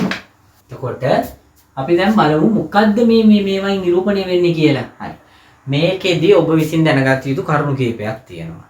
එකක් තමයි ජාල රේඛයක් හඳින්නේ කොහොමද? අනිත් එක තමයි සංඛ්‍යාත බහුවස්ත්‍රයක් හඳින්නේ කොහොමද? අනිත් එක තමයි ඒවායේ චතුර්ථකයන් හොයන්නේ කොහොමද? අන්තස් චතුර්ථක පරාසය හොයන්නේ කොහොමද? ඔන්න කරුණු ටික අපි දැනගෙන ඉන්න ඕන. අපි සමුචිත සංඛ්‍යාතය මෙතන දන්නේ නැති කෙනෙක් නැහැ. ඒ වුණාට කියන්න බලන්න මොන ළමයාද මෙතන ක්‍රිකට් මැච් බලපු නැති ළමයි ඉන්නේ කවුද? එක්කෙනෙක්වත් නැහැ. ඉතින් ළමයිනේ 2020 ඕවර් මැච් එකක් ගන්න. මොන ළමයාද කියන්නේ හිතුවේ මේක සමුචිත සංඛ්‍යාතයක් කියලා. හරි. පළවෙනි ඕවරයට ලකුණු 8යි. අටයි. දෙවනි ඕවරේ වෙද්දි ලකුණු පළවෙනි ඕවරේට 8යි දෙවෙනි ඕවරේට 4යි අපි හිතනවා 12යි. මම ඇඳලා නැද්ද? තුන්වෙනි ඕවරේ ඊළඟට 20 වෙනි ඕවරේ වෙද්දි විශාල ලකුණු ප්‍රමාණයක් 200ක් 180ක් විතර තියෙනවා. මේ සමුචිත සංඛ්‍යාතයක් නෙමෙයිද? හැම ළමයෙක්ම මේක මොකද්ද මෙතන ඕවර් ගන්න. මෙතන ලකුණු මැච් එකේ ගන්න ලකුණු ගන්න. ඉතින් මේ ප්‍රස්තාරය දැකපු නැති ළමෙක් ඉන්නවද? නැහැ. ඒ වුණාට කවුද හිතුවේ මේක සමුචිත සංඛ්‍යාතය කියලා බලන්න. පළවෙනි ඕවරේට, දෙවෙනි ඕවරේට, තුන්වෙනි ඕවරේට පළවෙනි ඕවරේ නෙමෙයි. එහෙමත් ප්‍රස්තාරයක් තියෙනවා. ඒ ජාල රේඛය. හරි. මේ එහෙනම් ඊට පස්සේ මේවා යා කළා ඔබ දැකලා ඇති ඕන තරම් ඇදලා තියෙනවා. රටවල් දෙකක් නම් මොකක්ද? ඒ රටවල් දෙකට පාට දෙකකින් දාලා ලස්සන ප්‍රස්තාරයක් ඇදලා තියෙනවා. එහෙනම් ජාල රේඛය, සංඛ්‍යාත බහුවස්ත්‍රය, සමුචිත සංඛ්‍යාතය කියන තුනම මොකද්ද ඔබ දන්න මේ බලන ක්‍රිකට් මැච් එකේ තියෙන ජාල රේඛය කොහොමද එන්නේ? පළවෙනි ඕවරේට මෙච්චරයි, දෙවෙනි ඕවරේට මෙච්චරයි, මේ ළඟ ગેප් නැහැ, පරතර නැහැ. තුන්වෙනි ඕවරේට මෙච්චරයි, හතරවෙනි ඕවරේට මෙච්චරයි. ඔබ පාට දෙකිනුත් අඳිනවා. මෙයාගේ ටික මෙහෙමයි, අනිත් එක්කෙනායි තව පාටක් දාලා අනිත් ටීම් එක. නැද්ද? ඊට පස්සේ මේවා යා කරලා පෙන්නලා නැද්ද? මේ වගේ එකක් ඇඳලා දෙන්නගේ පාට දෙකෙන් මෙහෙම ඇඳලා නැද්ද? තියෙනවා. ආරය උඩින් යනවා මෙයාට. ඔන්න ජාල රේඛය, සංඛ්‍යාත බහුවස්ත්‍රය, සමුචිත සංඛ්‍යාතය කියන සියලුම දේවල් ක්‍රිකට් මැච් එකක් හරියට බැලුවා නම් තේරෙනවා. මැච් එක බැලුවානේ. මේව ගණන් ගන්න නැහැ නේ. මැච් එක විතරයිනේ බලන්නේ. එහෙමනම් මේ සියලුම સિદ્ધාන්ත මේක තුල අන්තර්ගත වෙනවා. දැන් අපි බලමු මේ ගාන කොහොමද හදන්නේ කියලා. එහෙනම් සමුචිත සංඛ්‍යාතය කියන්නේ මොකද්ද? පළවෙනි ඕවරේට ලකුණ, දෙවෙනි ඕවරේත් එක් ඔක්කොම ලකුණු, තුන්වෙනි ඕවරේත් එක් ඔක්කොම ලකුණු. එහෙනම් මේක සමුචිත සංඛ්‍යාතය හොයන කෙච්චර ලොකු දෙයක් නෙවෙයිනේ අපිට. හරි. පළවෙනියට 3යි දෙවෙනියට 8යි මෙන්න මෙතන කොටුව 20. ඒ කොටුව නැතුව නම් මේක පුරවන්න බෑ. 20යි 30යි අතරේ කී දෙනෙක්ද? ළමයි ඔක්කොම ඉන්නවා මං හිතන්නේ. කී දෙනෙක්ද? 40 දෙනෙක්. එතකොට අපි මේ ටික එකතු කරලා බලමු නේ. ළමයි ඔක්කොම 40 නම් 12යි 8යි 20යි 6යි 26යි. එතන 26යි මෙතන 8යි. 26යි මෙතන 26කුත් මෙතන 8කුත් තියෙනවා. 26යි 8යි 34යි කියන්නේ ඉතින් මෙතන 10ක් එන්නේ බයි. මේ ටික එකතු කරාම ආයෙ 40ක් වෙන්නත් ඕනේ හැබැයි. හරිනේ 20යි 26යි 32යි 4. දැන් ඉතින් සමුචිත සංඛ්‍යාතේ කොටුවක් පුරවන එකත් වැඩක්ද? පළවෙනි ඕවරේ තෙක් කියලා ඉතින් පළවෙනි ඕවරේ තෙක් නම් 3යි. දෙවෙනි එක තෙක් නම් ඒ දක්වා ලකුණු 8යි. හරි. ඊළඟ එක තෙක් නම් 14යි. ඊළඟ එක තෙක් නම් 22යි. ඊළඟ එක තෙක් නම් දොල් මේක වෙනකන් නම් 20 නෙවෙයිනේ 34යි. මේක තෙක් නම් 40යි. අර මැච් එකේ අන්තිමට ටෝටල් ලකුණු ගාන අන්තිම එක්කෙනාගේ උඩ කෙළවරේ තියෙන්න ඕන. මෙතන හිස්තැන් පුරවන්නලු. තියෙදි කණ්ඩාංග තලය මත සමුචිත සංඛ්‍යාත වක්‍රයක් අඳින්නලු. සමුචිත සංඛ්‍යාතේ වක්‍රයක් අඳින්න. එහෙනම් ඉතින් අඳිමුනේ මොනව කරන්නද? මේ පැත්තට 60ක් තියෙනවා මට කොටු නැහැ ඔබට කොටු තියෙනවා ඔබ කොටු පාවිච්චි කරන්න මම ඉතින් කෝඩ් එකේ අඳිනවා. 40කුත් 60කුත් තියෙනවා. මේ පැත්තට 10 10 යනවා අනිත් පැත්තට 15 20 25 5 යනවා. ඉස්සෙල්ලා ගන්න එපා. කොටු තියෙන එක ගාන්දිනකොට ලේසි 10 සිට 60ට සමාන දුරවල් වලින් ගන්න මේවා හිත මතේට ගන්න එපා. 10 20 30 40 50 60 හරි. දැන් අපි සමුචිත සංඛ්‍යාත වක්‍රය අඳින්නයි යන්නේ. මේකේ සමුචිත සංඛ්‍යාත වක්‍රය අඳිනකොට දැන් මෙතන දෙයක් කියන්න ඕන. ජාල රේඛය අඳින්න කිව්වනම් කොටු බාර. සංඛ්‍යාත බහුවචරය අඳින්න කිව්වනම් ජාල රේඛය ඇඳලා ඒවයි මැද යා කරලා මේ පැත්තෙන් වැඩිපුර පහකුත් මේ පැත්තෙන් වැඩිපුර පහකටත් යා වෙන විදියට යා කරනවා. ඒ සංඛ්‍යාත බහුවචරය. ජාල රේඛය කියන්නේ මේ ලෙස අඳින කොටු. හරි වචන තුන මතක තියාගන්න. සංඛ්‍යාත බහුවචරය කියන්නේ දැන් ජාල රේඛය මේක සංඛ්‍යාත බහුවචරය නම් මේවා මෙහෙම යා කරලා මෙතනින් පහකුත් මෙතනුත් වැඩිපුර මේ පහක් කියන එකෙන් අදහස් කරේ මේ දෙකෙන් භාගයක් යා වෙන විදියට ඇඳා. හරි ඒක සංඛ්‍යාත බහුවචරය. මේකේ කියන්නේ වක්‍රය අඳින්න කියලානේ සමුචිත සංඛ්‍යාත වක්‍රය අඳින්න. එහෙම නැත්නම් පරිමාණයට අරගෙන ඔබ 5න් 10 0.10 අතර 3ක්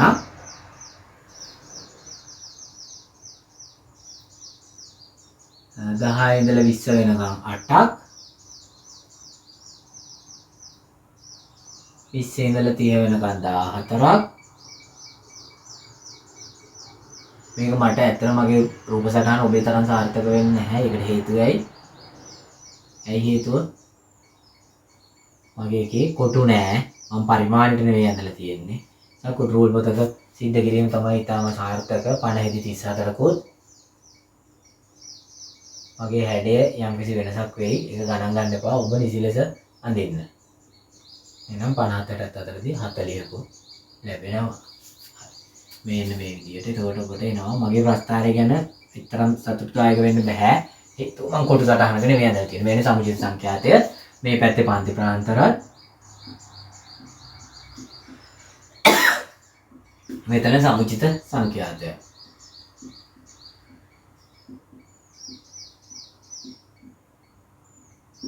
ඔය විදියට අපිට අඳින්න පුළුවන්. මේක උපසරණ අඳ ගන්න, පෝස් කරලා ලියා ගන්න.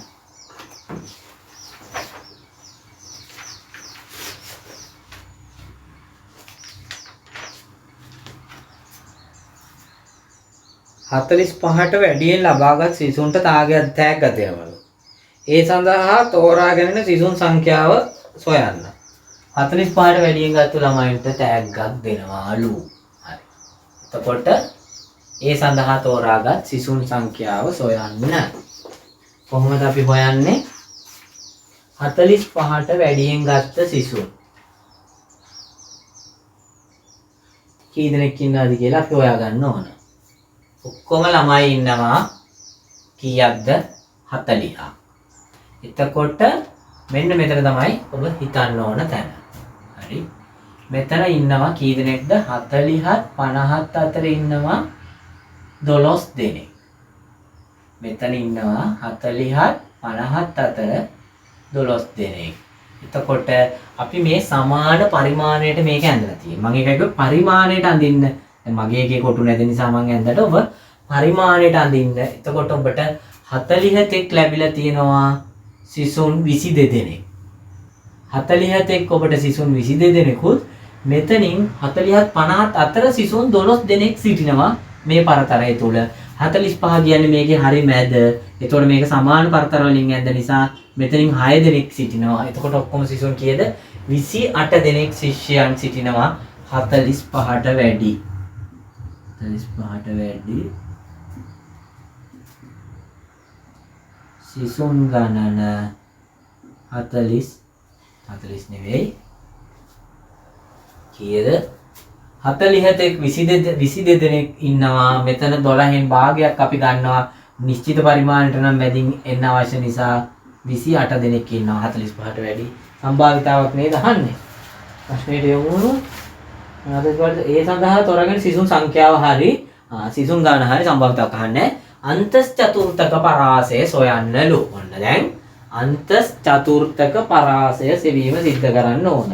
මේක එහෙනම් රූප සටහනක් ඇඳලා ලියා ගන්න. චතුර්ථක පරාසය සෙවීම. දැන් මෙතන තියෙන්නේ අපි අඳපු සමුචිත සංඛ්‍යාත ප්‍රස්ථාරය. මම කිව්වා ඔබ මේක නිසි පරිමාණයට අඳින්න පුරුදු වෙන්න නැත්නම් ඔබට ලැබෙන දත්ත වැරදි. දැන් මට නිසි පරිමාණයට අඳින්න බෑ. මම white board එකකින් ඔබ විසින් අනිවාර්යෙන් control පොතක් තුළ නිවැරදි පරිමාණයට අඳීම සිද්ධ කරන්න නැත්නම් ලැබෙන දත්තවල එහා මෙහා වීමක් සිද්ධ වෙනවා. අනිවාර්යෙන් කළ යුතු දෙයක් ඒක පරිමාණය වැදගත්. හරි.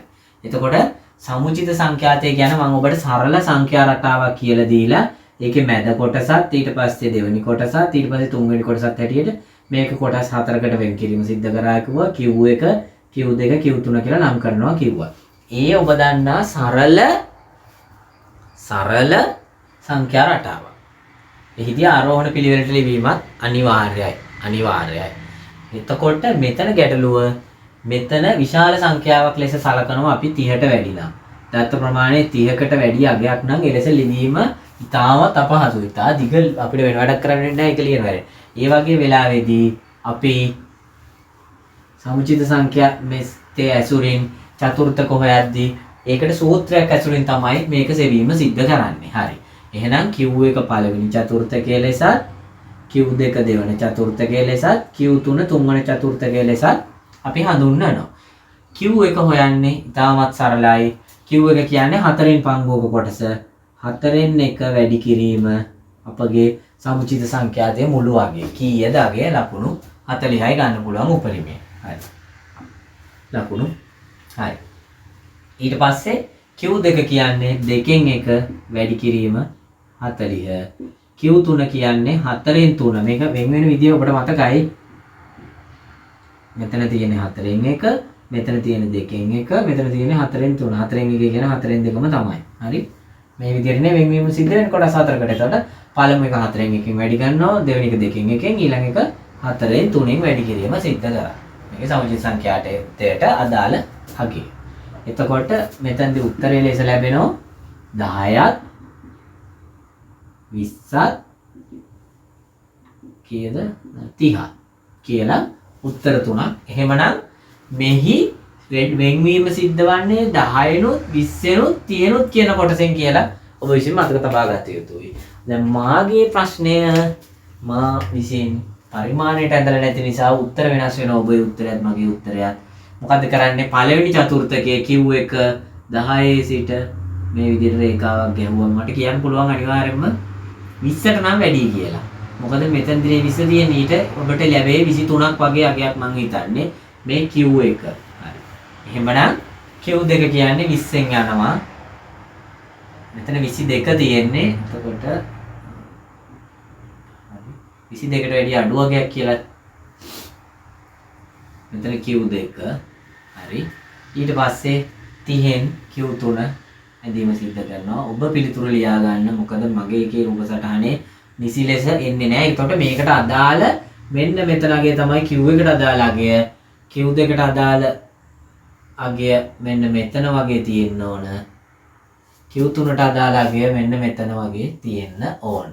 එතකොට අපිට අවශ්‍ය වෙන්නේ මෙන්න මේ Q1කට අදාළ සහ මේ Q3ට අදාළ අගයන් දෙක තමයි අන්තස් චතුර්ථක පරාසය කියන්නේ.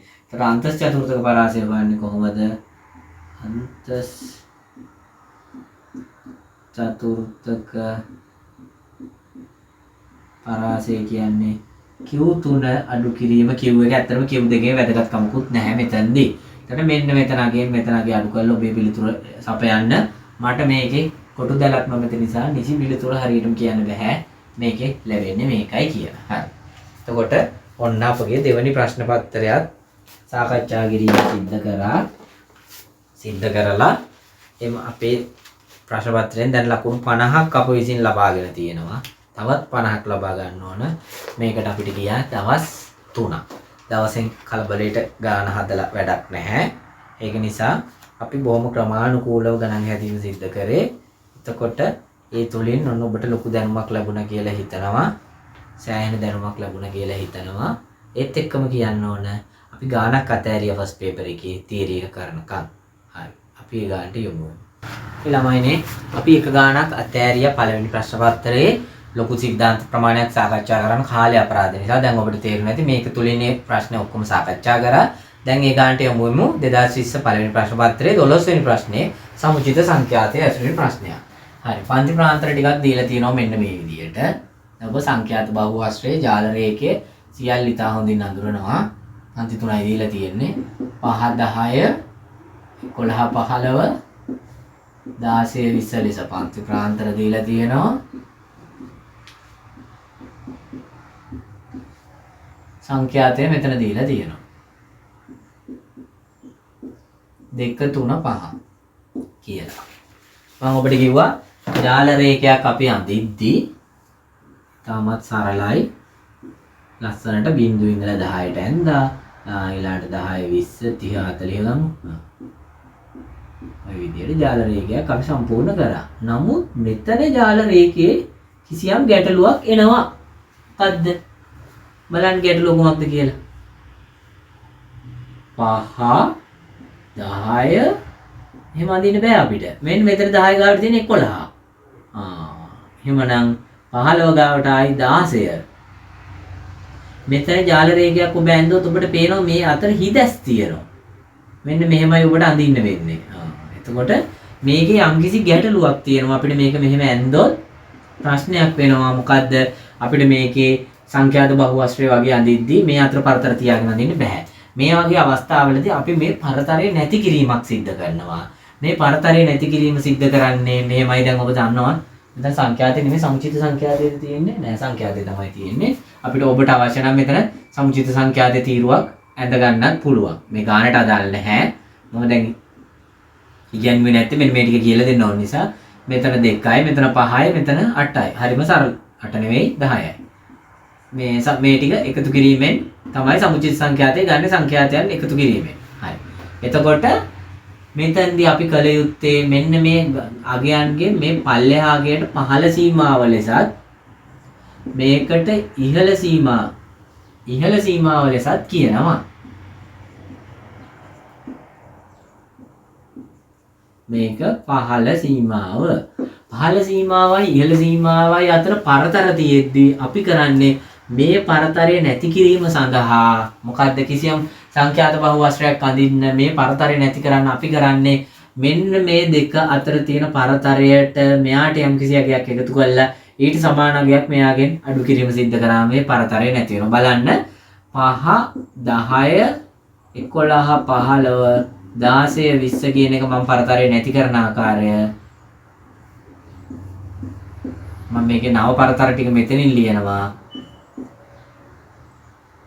5න් අඩු කරාම 0.5ක් 4.5 10.5. දැන් මෙයා අවසන් වෙන්නේ 10.5.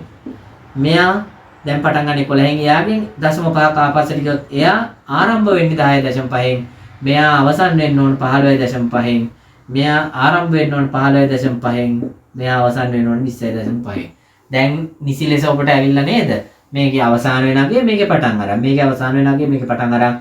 ඔබ ජාල රේඛයක් ඇඳුවොත් කිසිම ගැටලුවක් නැතුව පරතර නොමැතිව ඔබට අඳින්න පුළුවන්.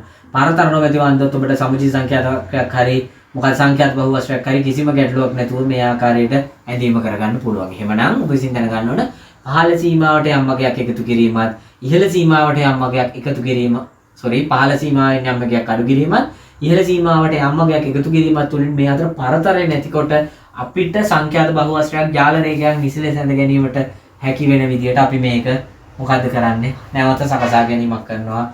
ප්‍රශ්නයට අහන්නේ ඒක නෙවෙයි. ඉහළ පන්ති සීමාවයි පහළ පන්ති සීමාවයි. ඉහළ පන්ති සීමාව ගත්තොත් 11 15 කියන එක අහන්නේ. 11 15 කියන එකේ ඉහළ පන්ති සීමාව මෙන්න 15.5 ලෙසත් පහළ පන්ති සීමාව 10.5 ලෙසත් ලැබිලා තියෙනවා. එහෙනම් ඉහළ පන්ති සීමාව 15.5යි පහළ පන්ති සීමාව 10.5ක් ලෙස අපිට නම් කරන්න පුළුවන්. ඔය ආකාරයෙන් පුළුවන් අපිට මේ ප්‍රශ්නේ විසඳන්න. ඔන්න ප්‍රශ්න ටික සියල්ල සාකච්ඡා කරාම ආරයි. ඒ එදා අපි කරේ නැත්තේ මේ ඉතා විශාල වගු ප්‍රමාණයක් ඇඳලා ආයෙ පහදන්න ගියොත් ඔබට ඒකට ලොකු කාලයක් ගන්න නිසා දැන් ඔබට තේරෙනවා ඇති ඔබට ඉතාමත් හොඳ හසල දැනුමක් ලැබිලා තියෙනවා මේ සබ්ජෙක්ට් එක සම්බන්ධව. ඉවර නෑ. දැන් මේක පුළුවන් වුණා කියලා එකක් ගන්න පුළුවන් කියලා නම් හිතන්න එපා. තාම ලකුණු 50යි ලැබුවේ. ඒ 50නුත් කොච්චර කාලයක් ගියාද අපිට දවස් 3ක්. පාඩම් 3ක් යටතේ. අද පාඩම් ඉතා දීර්ඝ වුණා. එතකොට ඊළඟට කරන පාඩම අපිට කොටස් 2ක් හෝ 3ක් යටතේ තමයි සිද්ධ කරන්න වෙන්නේ. මොකද කාලේ ගොඩාක් ලොකු වුණාම මේක හරි අමාරු වෙනවා අල්ලගෙන යන්න. මේ ඒ වගේම සිද්ධාන්ත කරන නිසා දිග්ගැස්සෙනවා. නමුත් අග පේපර්ස් මෙච්චර දිග්ගැස්සෙන්නේ නැහැ. එතකොට ඔබ සිද්ධාන්ත සියල්ල දන්නවා. ක්ෂණිකව හදාගෙන යන්න තියෙන්නේ. ඒ වගේම කලින් පාඩම් ගැන ළමයි කතා කරලා ගොඩක් කිව්වා මේක නවත්තන්න එපා දිගටම කරගෙන යන්න කියලා. මොකද ලොකු පිටුවාලක් වෙනවා කියලා.